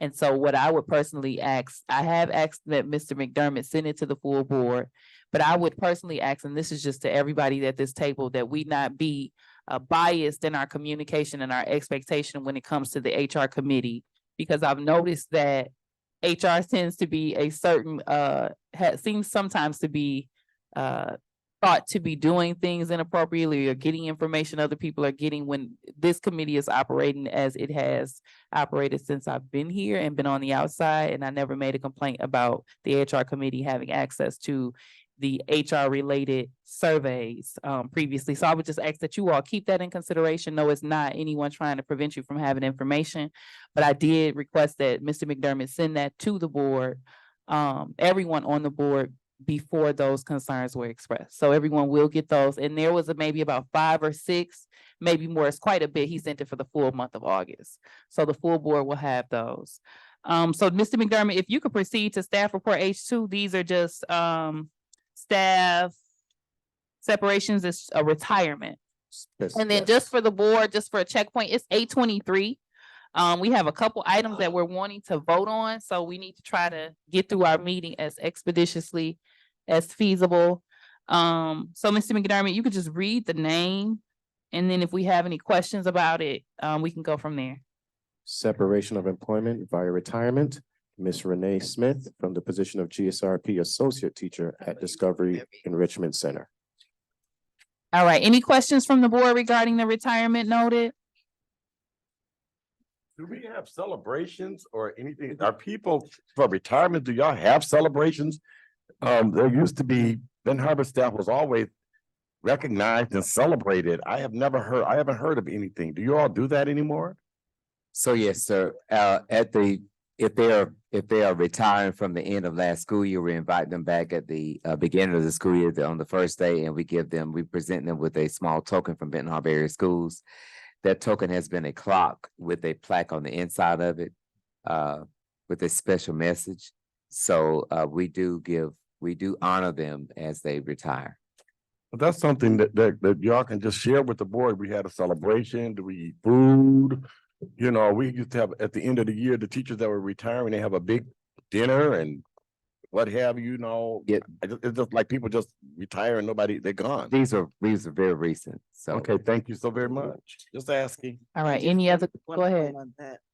A lot of the buildings did their own retirement. Like when I retired, my staff did my retirement. The district, we never got a clock. But anyway, the district did. I need you to speak in your the mic, district did trustee do like a Rocket Martin. formal recognition of all of us that retired, but individual buildings did the retirement celebrations, and they invited whoever. Okay, so I'm gonna ask from tech, if we could, prior to the next meeting, see if we can extend her cord. Okay, so I need you to hold it right there when you talk. Yes, ma'am. Okay, Annette. all right. Any other questions from the board regarding H2? Hearing none, Mr. McDermott, H3? Can I proceed with abbreviated format? Yes. Okay. Staff report H3, employment of staff. We have Matthew Jackson, teacher in training math at Benton Harbor High School. We have second, Lamaya Jones for GSRP associate teacher at Discovery Enrichment Center. And then we have last on our list for today, Alana Scales, accounts payable bookkeeper, central office. Okay, and just a clarifying question for me, I know that there were some resumes sent out. Are they, they're connected to these staff here on H3? That is correct. Okay, were those sent to the full board? That was sent to the full board, yes. Okay. All right, any questions regarding H3 at this particular time? You do have resumes in your emails. Mr. McDermott, what I would ask if we could try to get those sent a little quicker. I know some of these are newly added, but at least we have them prior to the formal vote that we'll take. If there's no questions, you can proceed to H4. Okay. Employment of staff. These are specifically Title I employment of staff. So new hires, we have Sherry Cullerton, academic interventionist, Our Lady of the Lakes, Elizabeth Hochman, academic interventionist, River of Life Schools, Grace Pedroso, paraprofessional, River of Life Schools, all Title I funded positions. Any questions currently from the board? All right, hearing none, you can proceed to the update on vacancy positions. Board of Education, this is something, it's a chart that's in your binder if you want to follow as he discusses it. And I don't know if you, are you going in detail on this this time, or you're doing it at next meeting? So this was provided, I think, as a request from the I think board. trustee Gavin. Correct, thank you. On knowing where we stand with vacancies. So this is a live document. So as we have new hires, separations, things change, this is where you will see those changes happening first. So I just wanted to make that available. Not much to discuss, but I want to make sure that the board is able to see kind of what's going on behind the scenes. I know, as Vice President Bowen says, a lot of conversation happens. I just want to make sure that as a board, you can see where we are with staffing and the updates as we fill positions. Okay, and so my question for you, I know there was also a shared document. Was that this? Is this That- what was shared via email? I believe this was the document. Okay, so I haven't opened it just yet. It was so close to the meeting, but I know you guys look at the stamps to see who looks at it. So I have yet to see it. But I just anticipated that this may be what that is. So this is, of course, it's linked to your agenda, Board of Education, but it was a shared document. So if trustee Gavin, for example, decided she wanted to on Friday, go back and access this link, she would be able to see in real time where we stand. That is correct. But we can't edit or anything, correct? no. Okay, okay. Any questions from the board, trustee Gavin? So first of all, I want to say thank you. Like this is the snapshot that helps us to really know what's going on, make decisions, that type of thing. This is I love the color coding, the detailed information, the separated tabs. I think it would also be helpful in the future if you're open to having like a count of, you know, the number of vacancies versus the total number of staff, so we can kind of get a ratio. I got a rough count of about 15% vacancy in average in the buildings. Some buildings like MLK only has a 4%, but it looks like the average is about 15% vacancies. And so that gives us a snapshot of what we are looking at and what our needs are. So just super grateful. I'm not happy that we need to, we need that 15% of staff, because that coverage translates to, trying to put people in classrooms who really need to be in the guidance office. But it also gives us a clear picture of what we need, and it helps us helps you all as well to make those decisions. So thank you for responding and providing a report that helps us. Yeah. Thank you. All right, any other comments or questions from the board? So you do have this document, like I said, it's accessible via your agenda link as well as I believe it would have had to be shared in order for you to access it, so you can go back and look. If you have any questions before now and next meeting, get those to Dr. Butts. And then if there's any other clarifications, we can get that the next time we meet. So we'll proceed on the agenda. We are going to pass it over to facilities with Director Dash and Secretary Triplett. And just as a reminder to the board, we are attempting to take votes on staff report FAC 1 and staff report FAC 2. But Secretary Triplett, do you want to give your facilities committee update? Yes, Madam President, I too had an opportunity to meet with Director Dash today and the superintendent. We did not get an opportunity to establish the date because we had some other pressing information. And I will allow him to go ahead and give his report on that first, of what he's presenting tonight, and then we'll go from there. All right, Vice President Bowens, you have a question? Yes, Madam President, I know you said that we have to do a vote. I don't know if I'm doing it at the wrong time, but when it's time for us to vote, can we just go ahead and do consent on FAC staff report 2 and 1? If there's no objections from the board, I have no problem with the consent agenda for It's like the same FAC thing. 1 and FAC 2. There one's for the gym floor and one's for the track. Is there any objection to that? So a consent, those are two, So what he's asking is if we can merge the two votes together. those are two different. I think, yeah, I think that- One is something Okay, being so done. you have one is objection. Something not being done. Vice President Bowens. Okay, I'm sorry, I thought both of them was. for Okay. the- So we're gonna pass the floor to Director Dash, and you can go ahead and kind of give us a preview, and then you can present FAC 1 to us. Okay, so, as you guys know, we have the gym floor going in. This building is very old. And so when they tore the gym floor out, they were met with, some interesting material below it and a few issues. To put down a gym floor, you have to have a level ground for it to sit on. A long time ago, to remedy that, what they did was they overtopped the concrete, they decided to put tar. They actually melted tar on top of the floor and just let it level itself right out, and that's what our floor was built on.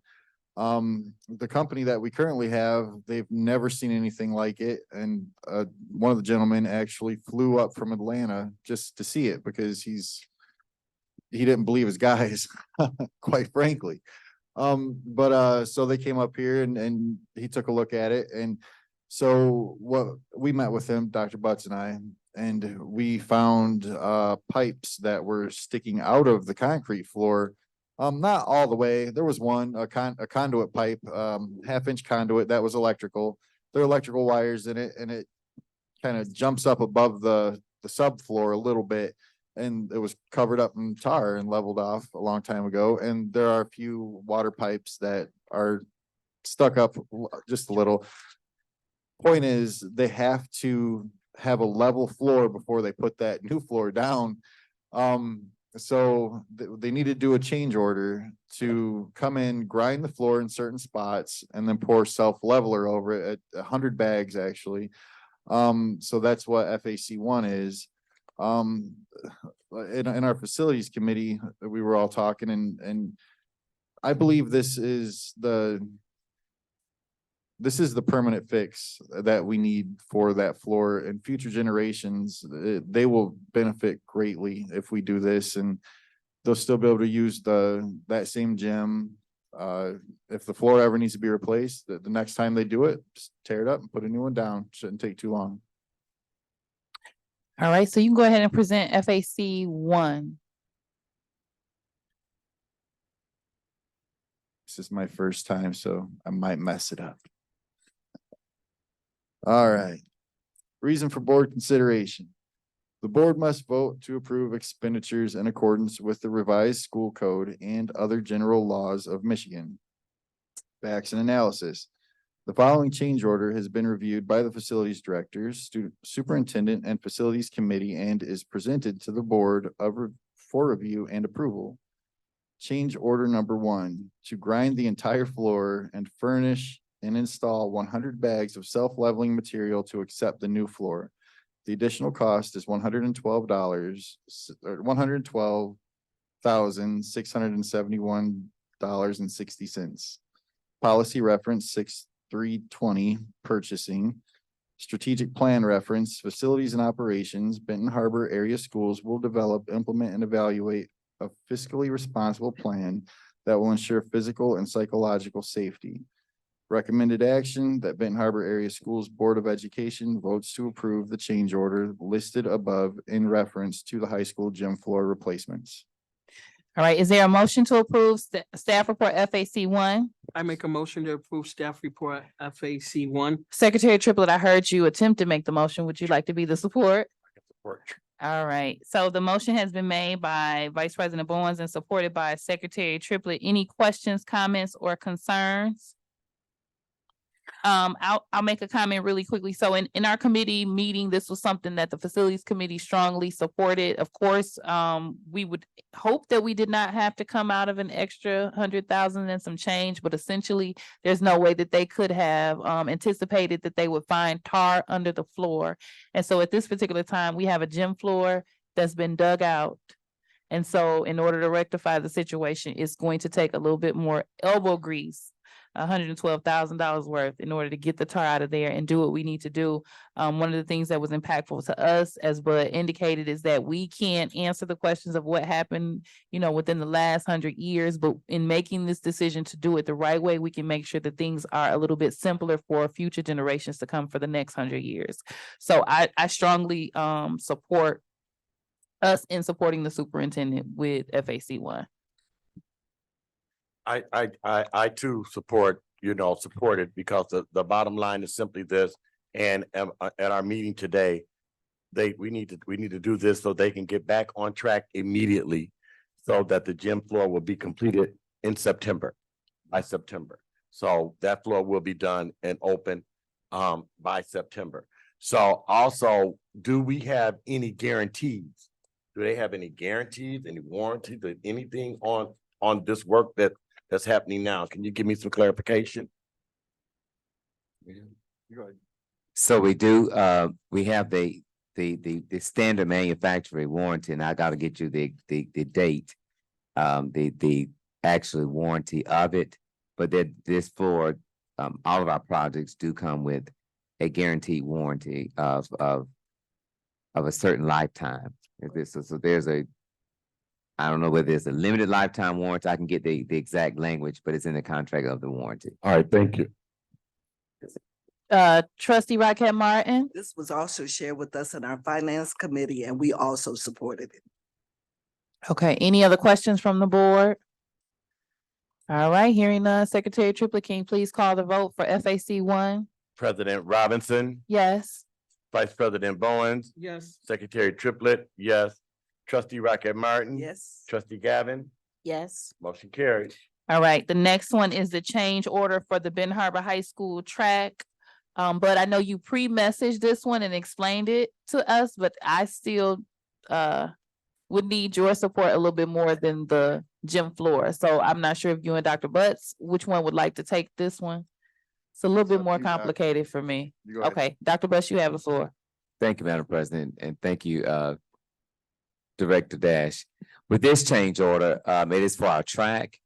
What was found out when went after the drawings and the architecture were done is that the drainage system on the track is not adequate.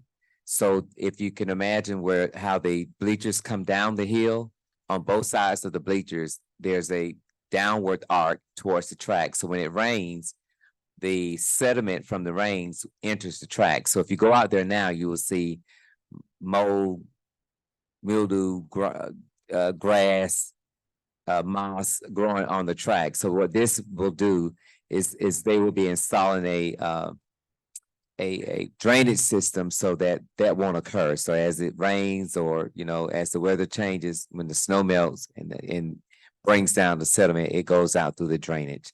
So it takes up the price from the original $1,868,104 to $1,987,646, which is a change of $119,542. Okay, Dr. Bus, can you please, you or Director Dash, it doesn't matter to me, present FAC two? Oh, we still have time for questions once we get to the actual thing. We're gonna do questions, comments. No, it wasn't a question. It's not. Go ahead. No, go ahead. Okay. So if you could proceed with the report and then we can have the discussion. Yes, ma'am. I'll go ahead and proceed with FAC two. Reason for board consideration, the board must vote to approve expenditures in accordance with the revised school code and other general laws of Michigan. Facts and analysis, the following change order has been reviewed by the facilities director, superintendent, and the facilities committee, and is presented to the board for review and approval. Change order 01 to provide drainage so that the north bleacher hill area replace the storm system at the infield. Additional cost, $119,542. Policy reference 6320, purchasing, strategic plan reference, facilities and operations. Benton Harbor Area Schools will develop, implement, and evaluate a fiscally responsible plan that will ensure physical and psychological safety. Recommended action that the Benton Harbor Area Schools Board of Education votes to approve the change order listed above in reference to the high school track changes.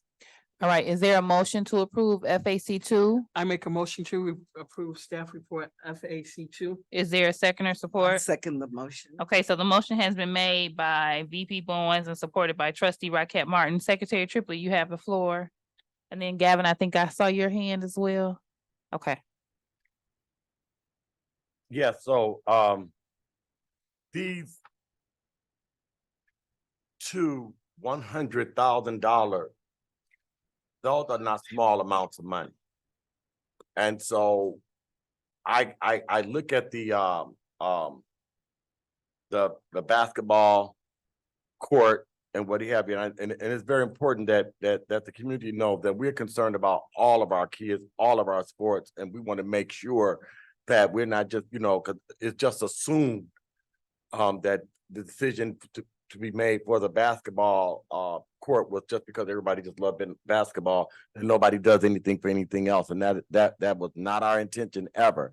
Our goal was to make sure that we update our facilities for our kids. Our track was in horrible condition. Our basketball court, even when you looked at it, our basketball with our ceiling, our roofing, there were many times when it just rained inside of that gymnasium. It warped all up under the bleachers and everything. So this is a great investment. But I wanted to be understood that as Madam President discussed in the facilities meeting, that we do not want to be scammed. We are not just here for people to make money off of our district, where they just all of a sudden just come up with $100,000 and nobody saw this from the beginning, because when people went out and walked and looked and they saw this mold didn't come last week. The mold was there then. And so we're not playing games. We're very, very serious about what it is that we're doing about this thing. So I just want to put that out there, that this is very, very critical. And I'm glad that we have Director Dash, who has the same mindset and understanding about these matters. Okay, I don't know why I'm the only one that it rings on, but I'm going to keep on talking, and y'all gonna have to call the police this time until I finish my thought. Okay, it rings here. It doesn't ring. Y'all can talk for an hour, and I don't hear the only time that bell come on is when I speak. All right, so ring this. I'm gonna finish. So we want to make sure that moving forward, that this project, that you guys follow through.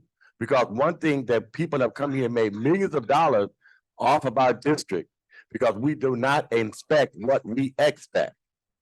Okay, and this, once these things are done, it must be inspected intensely. And we need to have a serious walkthrough because they can't just come in here and walk this money out of here. Okay, I'm just saying this, I'm putting this on the table, so it's on the record. When we get through, and we also have to find professional people who do this type of work. Ben Harbor is not the first school to get new track. St. Joe, Lakeshore, new turf, and every time it comes here, our stuff is so such a problem. Well, we want to make sure that we handle our business when it comes to this matter. Thank you. Thank you, Secretary Triplett, for Ring the bell. for noting that. I did make that a strong note, that strong comment in committee. I don't always say at the table what I've said in committee, but I support that 100%. And what I shared was that sometimes contractors will give you a bid for an issue and then they come back and all of a sudden they need an extra $50,000 and we will not be scammed. So I don't always say those things on the table, but the stern conversations needed do happen off the scene. So I appreciate you for making sure that's mentioned because that's very important. Trustee Gavin. Thank you, President Robinson. What I would say is that, you know, when I was looking at boiler repair, and some folks were, you know, giving these astronomical numbers, I was looking at what other schools were paying for their boilers. So I had an idea of what those costs are. And so I'm very interested, you know, in the future in knowing, you know, what are other districts paying for these particular services. I think it would be very helpful. And I'm glad that we are on top of that. My question to you, Director Dash, is how does this change order impact the completion date? I know that we are into the school year, and of course, we would have loved for them to do a proper assessment from the beginning. But with them, you know, recognizing these things that were already there, how does that impact our completion date? And what is our completion date for this project? We're getting ready to have football and track, you know, football and all that other stuff going on. Yes, we actually got that information just a little bit ago. Right after we got done meeting with you, Trustee Triplett. Anyway, so our. Can't hear Can't you. hear you. Oh, sir. sorry. Our completion date for the track is going to be by the end of June next. Next year? Yeah. That's what it is. They will have on the 9th of this coming month, they'll have a person out here. They'll start the demolition by, let me see, mid-November. They will have the new track paved, but they're gonna have to wait until after winter to be able to surface the track and put the lines on it. That's where we're at. And so as far as how will it affect the completion, it really shouldn't, other than, yeah, it will not be completely done until the end of June. So I guess my question is, was next year, June, always the completion date? That question, I do not know. I'll have to defer to No, it Dr. wasn't. Butts. So that was not the original completion date. Under advisement from previous staff, that was not the date that I was given. However, I do know we ran into the challenge of permits, drawings, etc., being sent to the state and those being delayed getting back. So we did have those issues. So once we crossed that hurdle, we got all the other permits have been pulled in already. Can you tell me what the original completion date was? August of this year? August was what was presented. We had this discussion, and I met with the superintendent and met with Director Dash, because this is very concerning to me. Because when we made the decision to give the money. So we need to actually, where we starting, but we're still within Gavin's comment. So I don't want to restart a whole first 2 minutes. I think he was just answering a question for her, but she was still within her Oh, well, I'll present window of after, time. just as the Okay. committee, give the overview for the committee. Okay. In my time. Okay, okay. Yeah, okay, so that's concerning, one, that the expectation is that when an organization does an estimate, they look at everything, right? And the things that they're talking about are there. Those are not new problems. I can see them not being able to see tar underneath the floor, but the track is what it is. And so, you know, one, to give an estimated completion date of August 2024, and then two, to come and say we're charging more and it's gonna be done June of 2025. You know, where is the discount for the delay, us losing when is track season?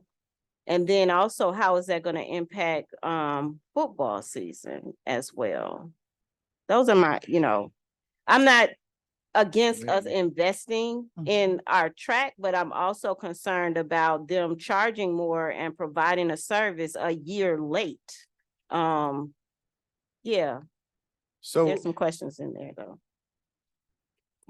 I asked that question actually when I was talking to the gentleman earlier because I anticipated this moment. But I can tell right now by listening to you, I can't didn't hear you. ask. And Oh, we need our mics to be No. turned up. no, it's me. It's me. Okay. He's got a still soft- getting I got comfortable. a soft and gentle voice. Okay. Yeah, but no, I asked the guy earlier that question, but it just wasn't as detailed as what I anticipated. Anyway, so a lot of the problem, well, I wouldn't say a lot of the problem. There were architects that were hired to be involved in this. I do not believe them to be the architects that were hired by the company. I could be wrong on that, but it happens to be the same architects that we use for something else. So the drawings had to go out to the state for acceptance and be agreed upon permit. A lot of stuff just kind of took a little bit more time and the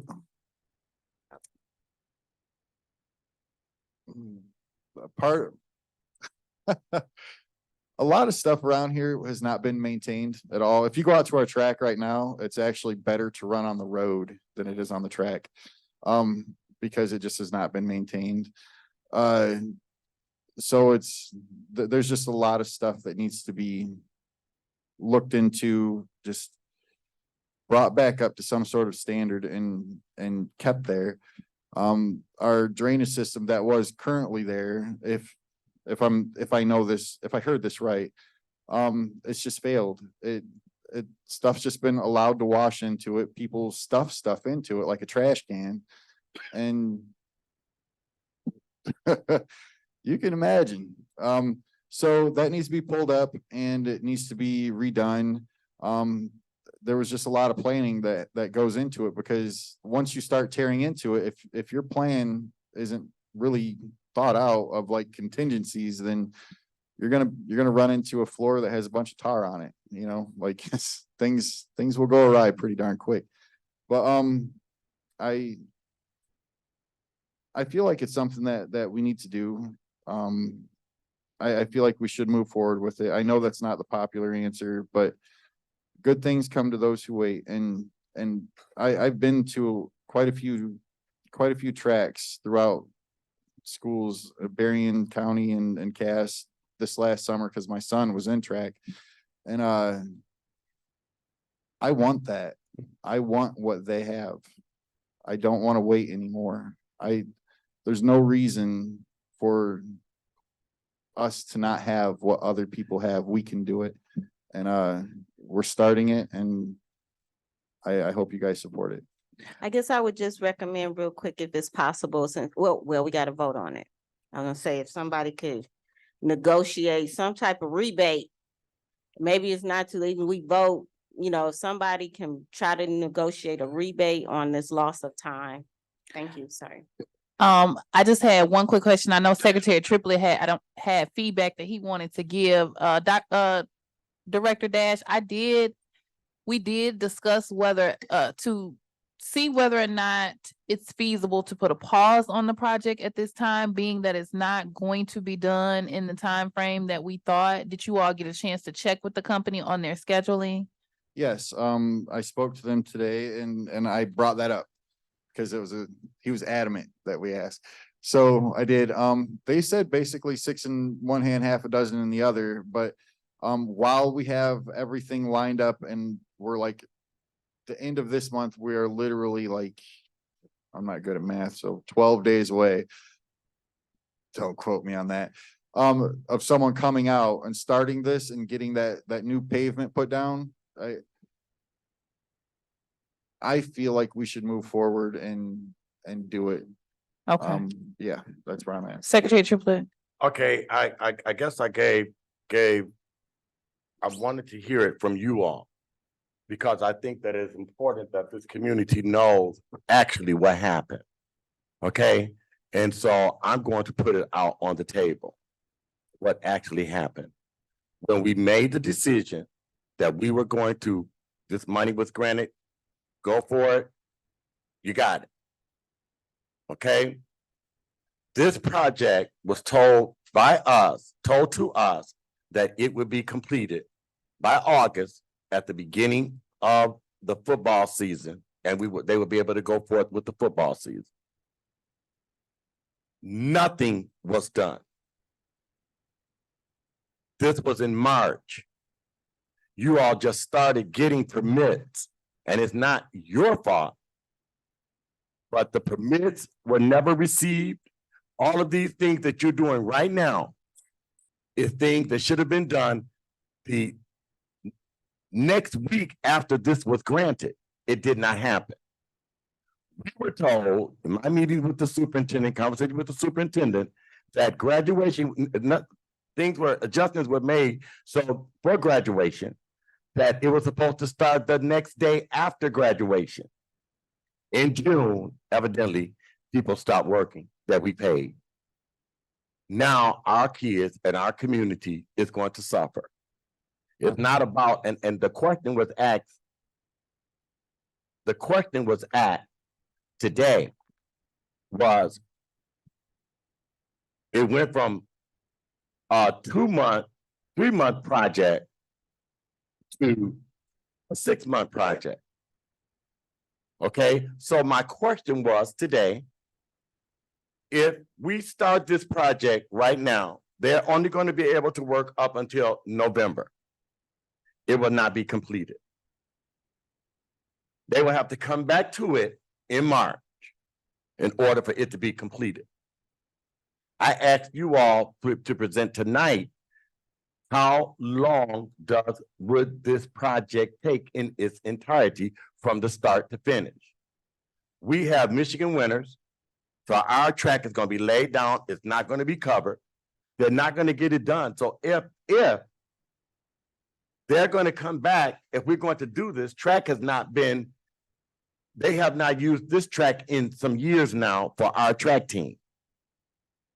But for our football season, if we start this in March, which will give us March, April, May, June, July, and August, where they can work through straight without winter break, it's still going to be done. And when football season starts next year, because right now we're just rushing in, and we just have to be honest, we dropped the ball. It did not get done. And I thank you, and I thank you too, because evidently they weren't reporting to you properly as well. That all of these permits, we still have permits today that you were waiting to get some information on stuff today. Now we have flipped our whole football season and everything. So I asked you all to take that into consideration. So I'm glad that we are here right now in this meeting, because I know we have to vote on this tonight in order for them to be able to go forward. But I too, like the president said, it's not going to be finished. They're going to have to start and stop. In November, December, January, February, it's winter here. Nobody's not going to be able to do anything. So if we have to make any adjustments, if they can start in March in the spring of the year, and the thing will open up, it will not have affected anything with football or any of the fall things that we're doing. The gym floor, no plan of action was put in place Where's volleyball gonna be played at? I mean, all of these sports, how are these kids gonna practice? What are they gonna, if they start doing this right now, where will our football team practice? Where would we prepare? So I would like for you all to take that into consideration. I would like to go forth with the vote. But I would like, and I asked you this afternoon before it came before my colleague, because I know what questions my colleagues are going to ask for the majority, for the most part. These questions that's being asked right now. So we have to be transparent with what actually happened. It's not about pointing fingers, but it did happen. And I think that's when people feel better, you know, they feel better about it. And we discussed today also, what did the athletic director had to call within a week to find some place for us to play? Are we paying these people to use their facilities? How does that look?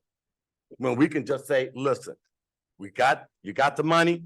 We need, evidently we need some more preparation. So when they come in, they can come in, start out, we got all paperwork done, we got the money approved, and we go forth and we get it done.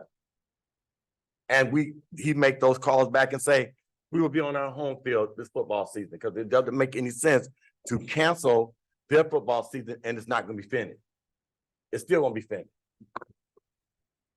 Okay, so at this time, I'd ask that secretary, because our conversation is, and I think I took us in that direction more so as far as time frame, but today we're here essentially for approval of FAC 2, which is the change order. So Secretary Triplett, can you call the vote? President. Did you? Does this impact your vote on the change order? Okay, go ahead.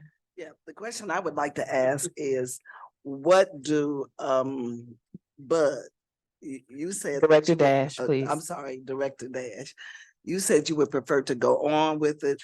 What would be the difference in doing as Mr. Triplett asked and doing what you are recommending?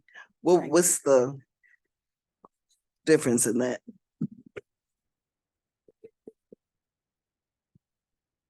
The difference in that, honestly, I gotta think about this for a minute. Can't hear. I just want to see it get done. I want us to move forward. I don't want to kick it down the road any further than it needs to go. But at the same time, I'm slightly indifferent. I'm not even kidding. I didn't start this project. Either way, as long as it gets done, as long as we get the track finished and have it just as nice as everyone else's track, our kids deserve exactly what everyone else has. Okay, so I'm gonna ask that Secretary Triplett call the vote for staff report FAC 2, because I don't think anyone here is in question as to whether we want to pay the additional cost. And so we've started to have more of a conversation than what is intended based on the staff report. And I know this is something the board needed to be aware of, but we're having discussion that does not necessarily impact whether or not you're going to approve the additional cost for the track. Whether we do it now or later is still going to be needed. Okay, so Secretary Triplett, can you please call the vote for staff report FAC 2? President Robinson. Yes. Vice President Bowen. Yes. Secretary Triplett, yes. Trustee Rocket Martin. Yes. Trustee Gavin. Yes. Motion carried. All right, so next on the agenda, I'm gonna try to keep us forward. I know that that's conversation that needs more input. If you all have more information or more input on the actual time frame, I gave my insight to the district. However, we have charged them with the expectation to manage operations. And so I know this is a big decision for us to make collaboratively. If there's more that you think that you would like to offer to the conversation, feel free to email that to Dr. Butts, or you can mention it in your closing comments. But I do want to make sure that we get through. It's 9:04, and I don't want us to get hung up on that topic because we're not taking a vote on that tonight. So we're gonna move forward. Next up, I'm gonna just shoot through this really quickly. The survey questions for the master's facilities plan. So Dr. Butts has emailed you all the sample questions that are being considered right now to be sent to the community. What we're asking, he sent you the link for the survey as well as the questions in a standard Word document. We would like for you all to give us some feedback on it. You know, do you think it's too lengthy? Are we asking the right questions? Do you think that our constituents will understand what it is that we're asking? Is it too lengthy? You know, that type of feedback, and then actually click the link and go through it. It's live right now, but it's not going to impact the survey results later. So this will give you an opportunity to take the survey in real time and experience what the public will experience. So if you all could take the time to do that, we are wanting to get the survey sent out in September. So I'm asking if the board could review that document, take the survey, and give Dr. Buss your feedback on it by the 2nd, which is this upcoming Tuesday.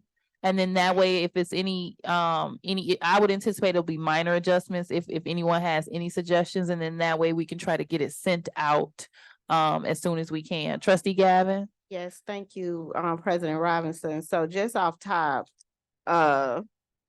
you know, I see the question on here that asks, you know, do you want to consolidate? The district should consider consolidating buildings for more efficient operations, right? There's no other option that says like, should the district consider utilizing the buildings for skill and trades, you know, to bring back our skill and tech centers or anything like that? So there's some, you know, there's a concern there. There needs to be an option for, you know, other uses of those facilities that we've lost, right? And then also, I'm just wondering, there seems like there, in some of these options, there should be an opportunity for them to write in. To give more open. Their open feedback outside of just the closed options that they are offering. So I would say like that off top needs to be adjusted. That's gonna create a bias. Yeah. Okay, so just to, as far as the other uses, that is kind of noted under number 15, community use of facilities. How would you like to use school facilities outside of school hours? But it can be adjusted a little bit. So that type of feedback, Trustee Gavin, Superintendent Butts, Dr. Butts asked if you could send that to him in email. I can do that. And what I would say is that's different. That question is for the buildings that we have in use. I'm talking about the other buildings, right? okay. Like, you know, there are other things that we can do with our buildings that can be very powerful in our community and attract jobs and people and students. So yeah. Okay, so I would ask that you I'll all get that to him in an email. So Yeah. thank you for providing this like opportunity. Yep, Yeah. so if you guys could take a look at that Word document and give him feedback, whether you want to be specific to a particular question, just as Trustee Gavin did, kind of go through with your concerns. And then also, like I said, take the survey in real time so you can experience the way the community experiences it. And give him your feedback by Tuesday, September 2nd. So they can try to move forward with the team that's working on the survey. If you do not give him feedback, we're gonna assume that you don't have any. So I would ask that you not come back to the table later and say that you have a problem with the survey, because this is the board's opportunity for everyone to give feedback before it goes out. So we're gonna move forward on that one. Next is student support services. We have a peer mediation update. Ms. Nichols? Yes, can you hear me? Okay, No. You're a little light. I'm low. I think it's just your voice tone. Okay, Okay. all right, I'll do that. 1 second. Okay. Thank you. Good evening. I would just like to give an update around the implementation of our new peer mediation programs that we will have at both our middle school, Fair Plain Middle School, and the high school for the upcoming school year. Just to give you a background, peer mediation is a program which trains students to help their peers solve problems they are having with each other. They do this by following a structured process that allows the mediators, which is the students, to listen to each dispute's side of the problem and help them work toward a solution. So what I wanted to share with you all is the timeline of the implementation. and just give you a little overview. So it's called the Peers Making Peace, and it's through Oakland Mediation Center. And they will be providing the training to both staff and students. So if you can see, we already have identified the lead as far as each building. So at the high school, Mr. Burton will be that lead coordinator for that building. And then Mr. Jones will be the lead for the middle school. We did ask them to ask someone else to support another person to go through the training to train. So they're train the trainers. And at the middle school, that's going to be Mr. McAfee, and at the high school, Ms. Goodson. So if you can see September, so next week, September 4th, 5th, and 6th, they are training the trainers. So they'll start there. And then the next step would be a 2-hour workshop that will bring in, have discussion around paperwork. So our disciplinary process, our referral process, intake procedures for this actual mediation, how the students will be able to refer or be able to participate in peer mediation. And so that is going to take place on September 17th. So all these dates are set. We had to have these dates set before we had our contract signed with Oakland Mediation Center. Do we have any questions? I don't want to go through the whole list for time, but do we have any questions? I don't have any questions. I would ask, this is more so for Dr. Butts and Ms. Singer. I would ask, can we, moving forward, move student support services directly under teaching and learning on the agenda? And then because we kind of go from teaching and learning and student support services are kind of go hand in hand together. And so I would like for Ms. Nichols to be able to give her updates right after teaching and learning. Also, noticing that by the time we get to student support services, most of us are fried. And so I would like to make sure that we're able to give the updates that you're giving, like updates that we're looking forward to, our greatest level of attention. And I know, I want you all to know, I know what it feels like to sit at the table and wait for your turn, and then we're fried when you're presenting it. So if we can move her up on the next meeting agenda and do that moving forward, and we can do those hand in hand. So I'll open the floor to the board if anyone has any questions at this time regarding the peer mediation update. Trustee Gavin. Thank you, President Robinson. Thank you, Ms. Nichols. We're so grateful to see this as an implementation plan. We've been asking for this, and we've had over 50 students sign up in interest of solving their own problems since June of 2023. So to be in this space, to finally see it into fruition, I'm really grateful to see it manifesting. My question is, I see here that it says it does not qualify them to train staff in PMP training of trainers, one of PMP implementation kit, and a 1-year site license. And so one, I'm wondering, is it a matter of us purchasing a higher package to be able to train the trainers or get more staff trained? How many staff are we training? Is it only these? Because I've seen packages where it's like 20 staff can be trained, X amount of students. So I'm wondering, like, what is the maximum amount of staff and students that could be trained if we got that package? Yeah, so. And what is the number of staff and students that we are getting training? Yeah, so the trainers are those individuals that can actually do the training.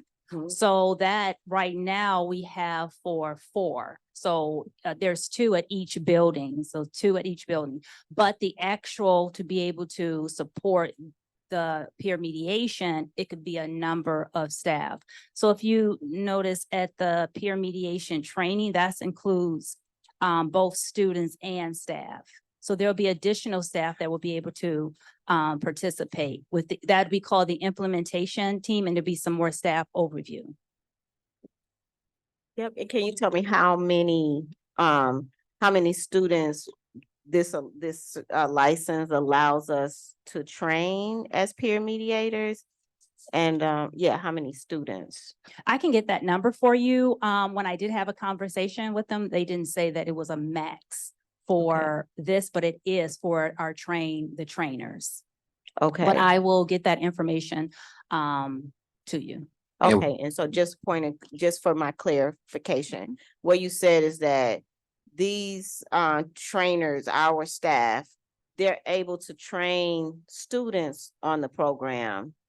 They're able to train other staff, but they're just not able to train other staff or students to be trainers. Is that correct? To train other staff to be trainers, because our students are not trainers. They're going to be the ones that get trained. So these individuals are the ones that will be the trainers. Correct. okay? And then oh, shoot. I know that Dr. Bus mentioned something about possibly taking it to another level, and maybe even if parents can get training in something like this, just wondering if that's an option too. So that wasn't an option on the contract. We did pick the highest option that they had for trainers and the students. So we went with the top tier that they offered. Thank you so much. Thank you for doing this. Okay, I'm hearing some dinging. I don't know where it's coming from. I don't know if somebody's being texted or if they're texting somebody at the table, but if you all could please hold your text until the end of the meeting. I would really appreciate it. Thank you. All right, any other questions for Ms. Nichols? All right, well, thank you so much. You'll be presenting again at your at our regular board meeting as well. So thank you for your efforts. Up next, we have the Miss Angela. Oh, I'm sorry, you had a question? No, it was just the Student Services Committee. I too had an opportunity to meet with Oh, go ahead. Mrs. Nichols today and the superintendent. And so her availability, and just like the same concern that you had about how do we report student services, what areas does it affect? It goes across, go across many of the. We need a skirt on that table because y'all finna fall out. Yeah. Okay. Yeah. Just be comfortable. But anyhow, be careful in that chair to trick you. I done fell out of one before. Be careful. You're like you were laying down. But anyhow, sure. We did, and we talked about Monday. So we'll get it situated. Monday would be good. So once I get with the president, all of the other committees, so we can lay it out. So we're gonna pick the times. That doesn't have a committee. There's no student support services committee. It was merged. So that's a piece we have to try to figure out. Ms. Nichols may go into policy. No. That's what we were talking about. Does it go? Yeah, so we'll figure that out. That's what we were saying. And so the plan was, first of all, for her to find out, for her to present, and we'll be working on what is the role of student services, right? And to be prepared to present that to the Board of Education after she and the superintendent meet. So we will know what it is, then you'll know the placement. That's where the confusion came in now. Okay. But her availability is Monday, if that becomes a committee, or do they meet together? Okay. You know what I mean? Gotcha. Mm-hmm. All right. So up next we have Business and Finance, Ms. Brock Carter. I know that our chair is not present. I'm not sure if Ms. Brock Carter wants to give updates. But I know you need to present staff report F2, your monthly financials. Are there anything that you would like to highlight today for us to pay attention to? We don't have to take the vote until our next meeting, but is there anything in the monthly financial reports that you want to bring our attention to? Not at this time. We can go over them at the next meeting. Okay. She's taking a vote on F2, the special education transport. Okay, so you can proceed with your staff report. Okay. Staff report F2.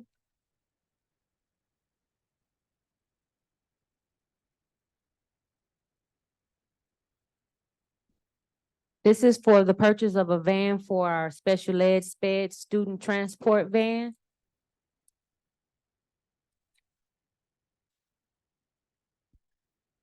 Purchase of a district passenger van to be utilized by staff to transport students to physicians, therapy, and mental health appointments. Van will be, Mr. Triplet, What are you I just doing? look at you and just. And laugh. Van will also be utilized to transport students to job shadowing opportunities, community outreach, volunteering, and various educational opportunities outside the classroom. Access to these opportunities will help to place students in situations that would apply to life after high school. It would help with the continuum of schoolwork. The details are as follows.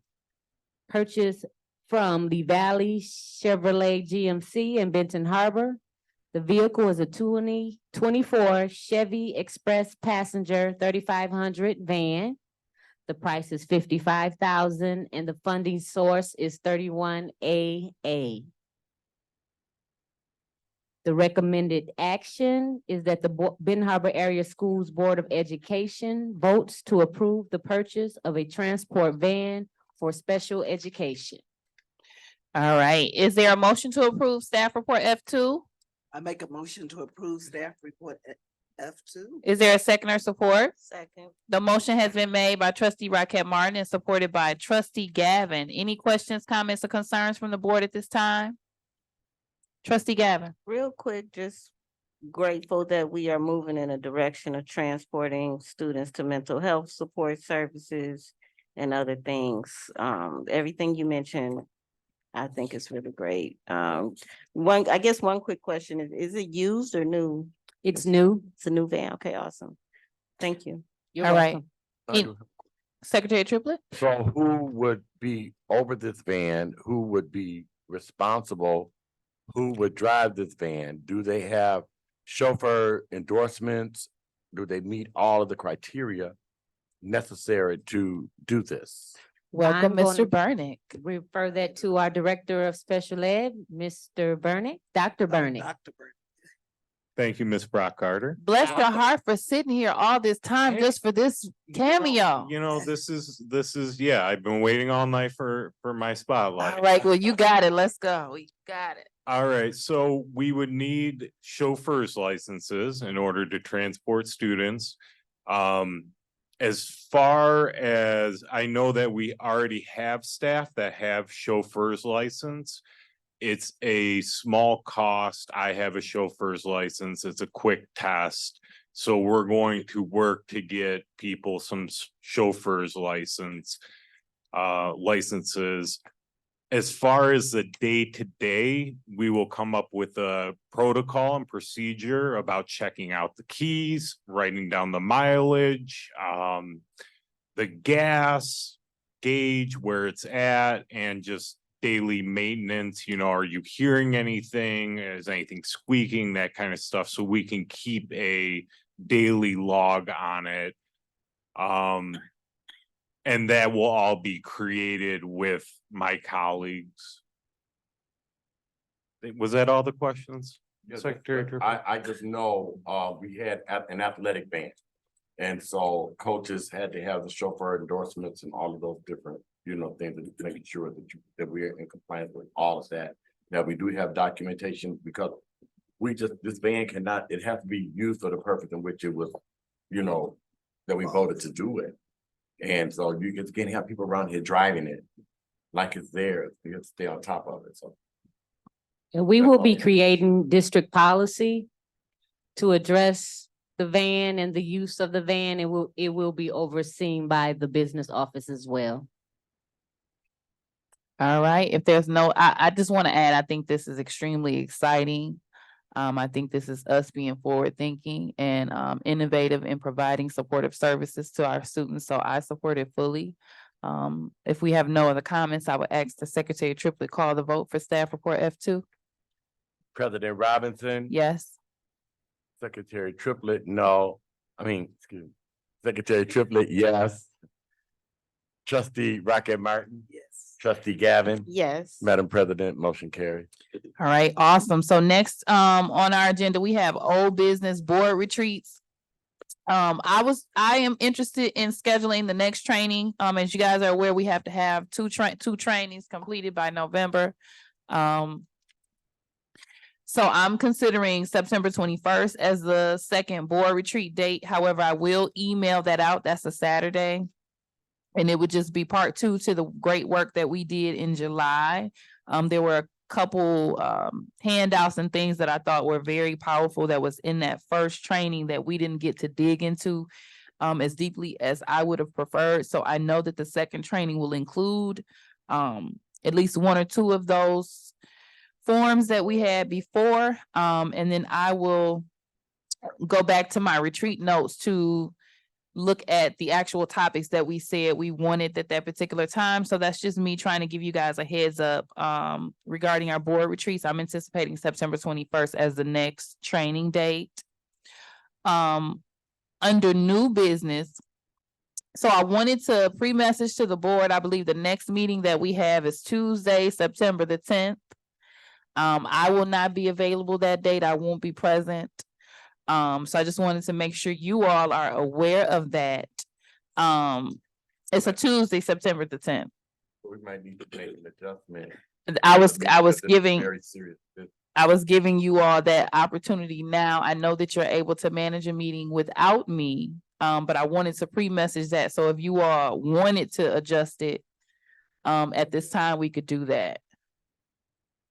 Adjust, okay. I would recommend just going maybe to that next day, Wednesday. We wouldn't have to push it I'm out. sorry, what are we doing? So what I was saying is the next meeting that we have is Tuesday, the 10th. I was giving the board the heads up that I'm not available that date. I won't be present to chair the meeting. I know that you all can hold a meeting without me, but I wanted to give you all a heads up that I wouldn't be available. And so what then was asked, I think of by Secretary Triplett, Raquette and Dr. Bus is if we could adjust it. And I said, I have no objection to that. We could maybe have our meeting that Wednesday, the 11th, if you all are available. I think we should have our whole board. Present. Here present, this is our Okay. first meeting of the school year. And Okay. most definitely our president. We would have to vote to amend it. So we have to do that tonight. We would have to do that. If we're gonna move it, we would have to, because it's a regular board meeting, we would have to, it's not special, so I can't move it. We would have to agree to move it to the 11th. Make a motion Mm-hmm. that we. You would have to amend the agenda to allow for the vote. Okay, Madam President, I would like to make a motion to, or request for an amendment to the agenda. As it relates to our meeting for September. All right, is Dr. Bus seconded? Is there a second or support from the board? Okay, so the motion has been made by Secretary Triplett and supported by Trustee Raquette Martin that we amend the agenda to allow for the vote to the change of our regular board meeting. Any questions, comments, or concerns? All right, Trustee Gavin. Just, my concern is that the board doesn't do that for everybody, right? So we're making this change. We're making this change here now in this situation, and we don't do that for everyone. And then 2, I think it's important. This is something that is kind of important to kind of know ahead of time so that all board members can get an opportunity to look at their calendars and see how, what the impact is. I do think it's good to have all board members present, but I also think it's important for us to have that same attitude, where other members want to be present and cannot make certain meetings when we normally do. That's my concern, just out of fairness. Okay, and I understand that there's no, I don't want it to be any perceived bias. I just tried to give you all a heads up because what I have found, and I don't think it's more so special treatment. More so it's my obligation to be here. What I have found is that I am the one board member that really does not seem to have the flexibility of missing a meeting. And so in the times that I was dealing with health issues and not present, I know there were times where meetings were not able to be as efficient as we would like. I've had certain board members tell me that if I'm not gonna be here, they won't be here. So I just wanted to give the board a heads up that I won't be available. You all can proceed September 10th without me. You're more than welcome to do that. I just want you guys to know that I won't be here. I'm not coming. I will not be pressured into being here. So I'm not at all asking that you all change it. I'm giving you notice I won't be here. Well, we have a motion on the floor. Okay. And my thoughts in doing so too was that this is the beginning of the school year, the official first meeting for the school year. We'll be voting on some very serious issues and what have you. And I think that, you know, in hopes and the role of the president is a very, very important role. So, I mean, you know, who leads the meetings and what have you. So that was the reason being it doesn't take away from any of our work. You know, you can be here, I can't be here. You know, somebody can step in and take care of the secretary thing, but we have some serious business that we need to take care of. So I just felt more comfortable with hopefully our other board members are feeling better.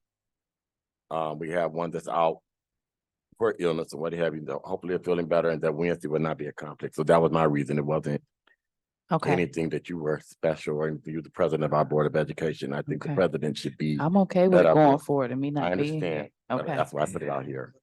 I could use a day off. Mhm.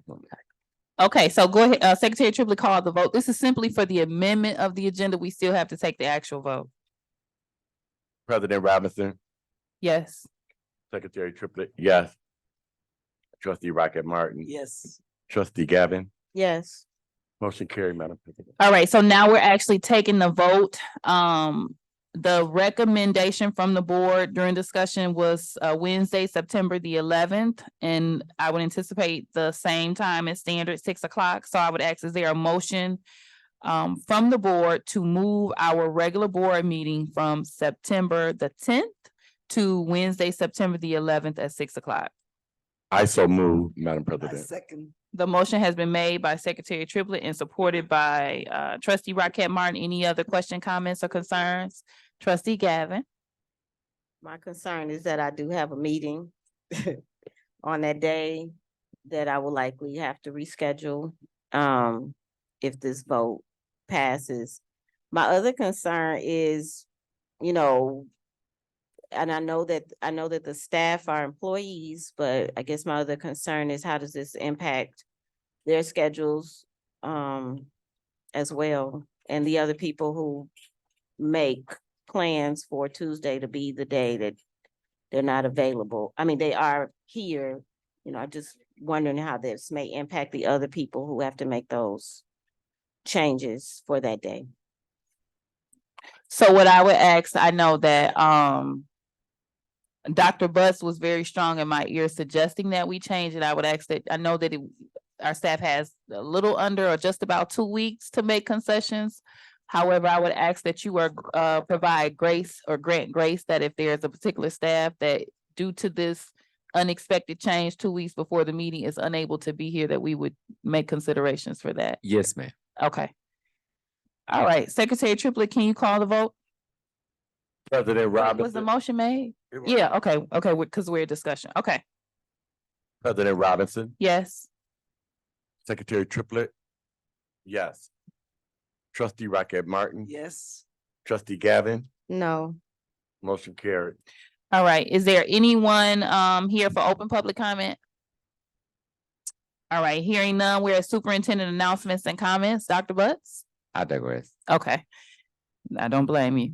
All right, next up, we have board member announcements and comments. Trustee Gavin.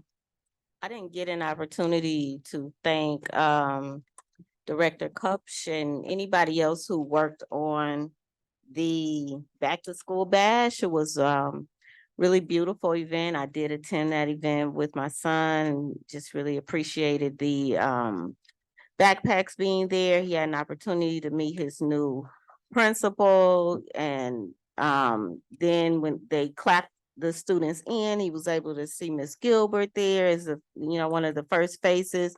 And so, you know, a person going into middle school, not knowing what to expect, seeing those familiar faces, having that introductory through the through this back to school bash, high energy, was really grateful to see that and everybody who had anything to do with it. I would also say that, you know, I think it's important just to take very seriously the roles that we have in this seat. Our responsibility is governance and oversight and accountability.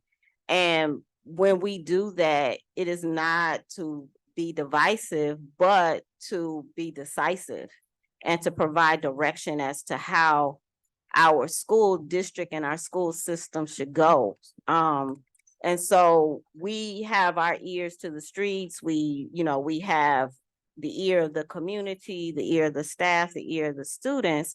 And there are a lot of concerns that arise. And it's not because we're telling them, it's because they're telling us. And I think that that's a false narrative that, oh, we're talking and so people are walking because we say something. No, they know what's going on. They're experiencing it.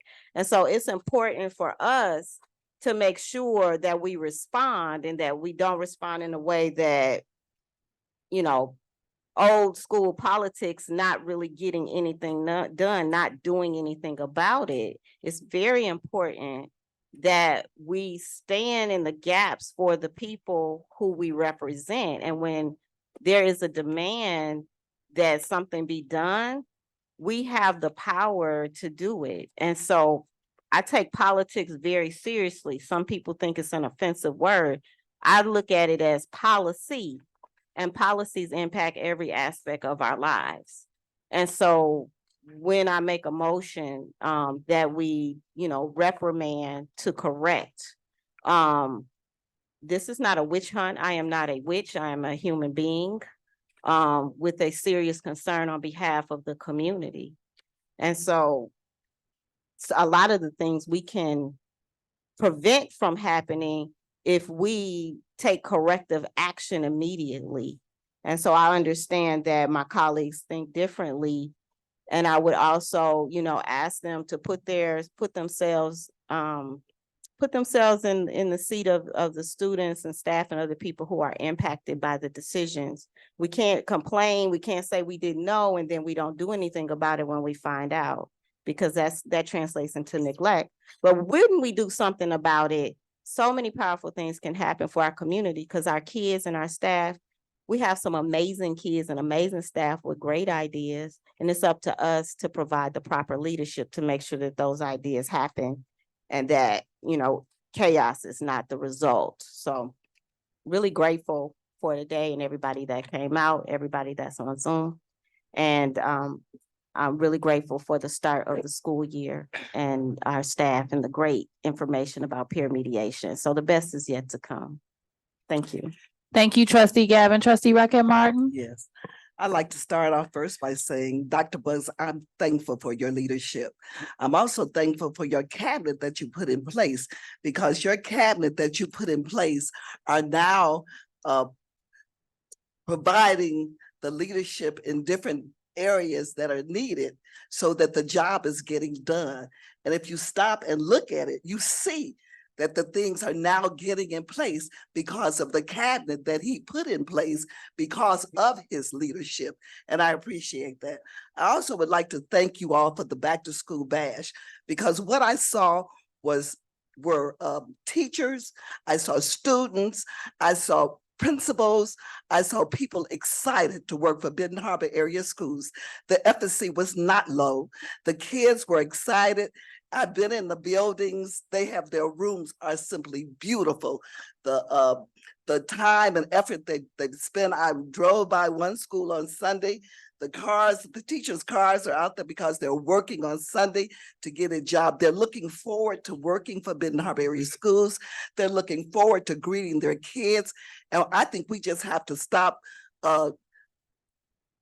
saying or putting this gloom and doom on our district. We are a great district. We are enthusiastic about working with our kids. We go out of our way to work with our kids. Our teachers go above and beyond to make sure that our kids get what they need. The staff in place, those in leadership, go above and beyond, and they're working to try to get these things done. What we can do as a board, I believe that we can be more supportive and start watching and looking at the direction that we're going in. We're getting things done. It may take a little longer because Rome wasn't built in a day. A lot of the problems we have, that track did not get tore up in one day. That was years of neglect. So we're trying to get those things done. But the fact of the matter is we're working toward those goals. And if we keep working, when you look up at the end, the job will be done and we will be a first-class district again, because we can get there and we can, and once we get in place, you'll be surprised who will come back to Benton Harbor area schools. Thank you, trustee Rocket Martin. Secretary Triplett. Yes, Madam President, I was looking for the clock and the timer because I was timing it myself. It seemed a little extended. Well, you all have spoken so much tonight that the timer actually died. I did it, and we will speak. That's the purpose. That's the purpose of us being here. And I know we're exhausted and all of those different type of things, but we need to handle our business. One thing that I want to say for sure, and two things for certain, I'm going to always inspect what I expect. If you could take it personal if you want to. That's on you. But I just, one thing that I'm clear on, I'm a Benton Harbor Tiger. And so one thing, and this is very, very important to me. I don't know you personally. I don't know anybody. I'm not going to take it personal. And there's something about being a tiger.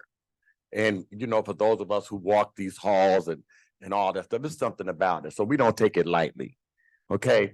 We don't just feel like, you know, for me, it's not about, I'm not a yes man. If it don't look right, if it ain't right, I'm gonna say something about it. Okay.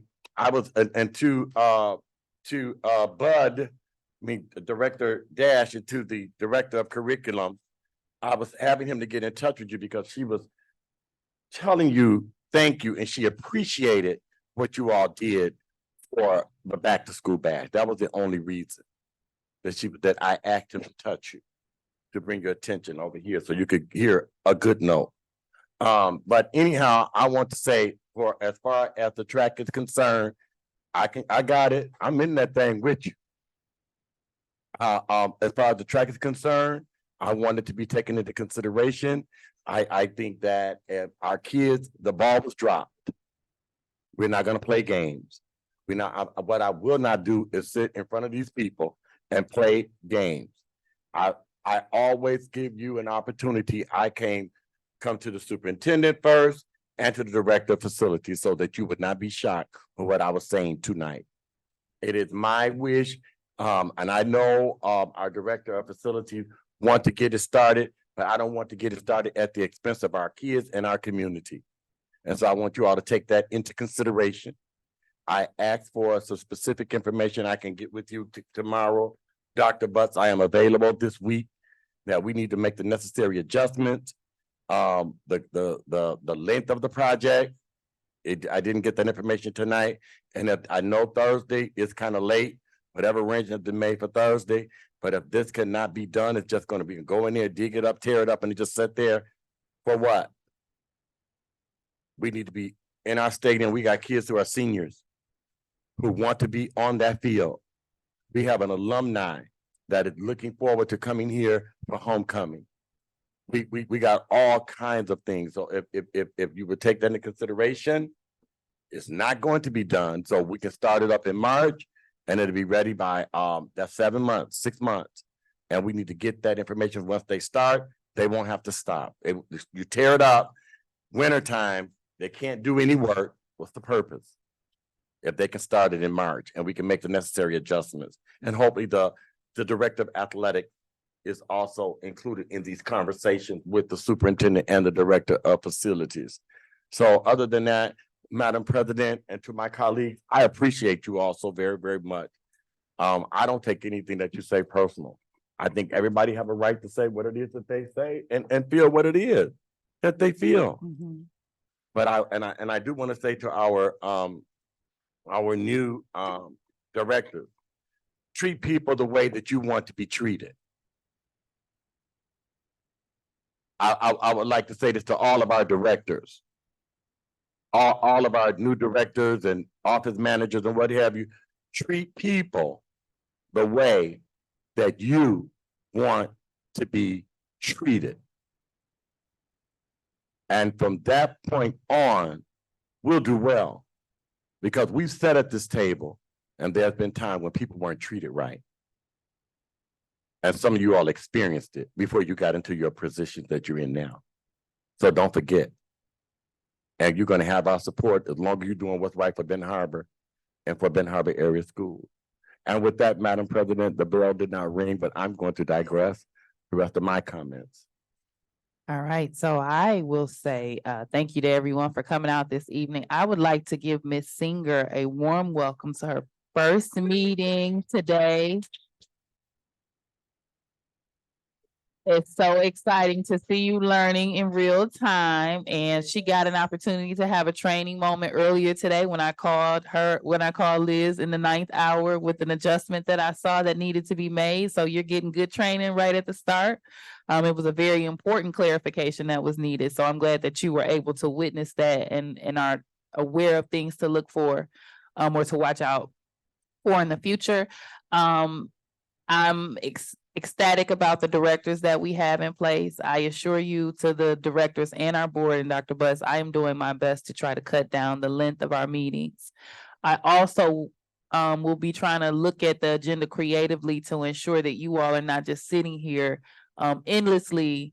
And then, like I said, we're deflated by the time we get to report. So it may be some adjustments or some moving around of the agenda in the coming months, just to kind of maybe move, for example, like moving you to students up to academics, and maybe Ms. Brock Carter, finance might go first one day, so that you guys get your opportunity to shine when we're actually still excited to be here and not on our last leg of breath, trying to get through the night. But I appreciate everyone, and I'm going to keep it short, being that my colleagues took advantage of the lack of timer.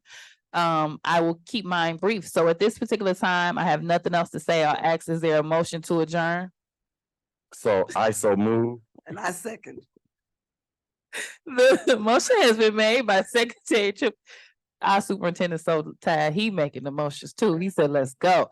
The motion has been made by Secretary Triplett and supported by Trustee Rocket Martin. Any questions, comments, or concern? Hearing none, Secretary Triplett.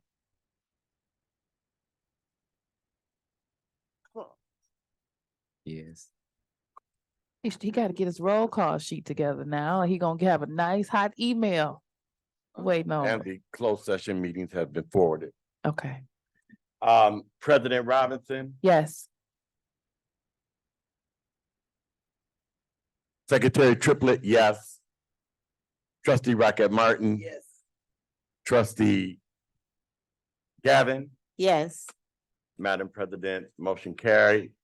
All right, so meeting is adjourned as of 9:48 p.m. Our regular board meeting, as a reminder, will be Wednesday, September the 11th. We will have a very short meeting. And Liz, I would ask if you could if we could have some type of blurb about September 11th at the beginning so we can acknowledge the date that it is.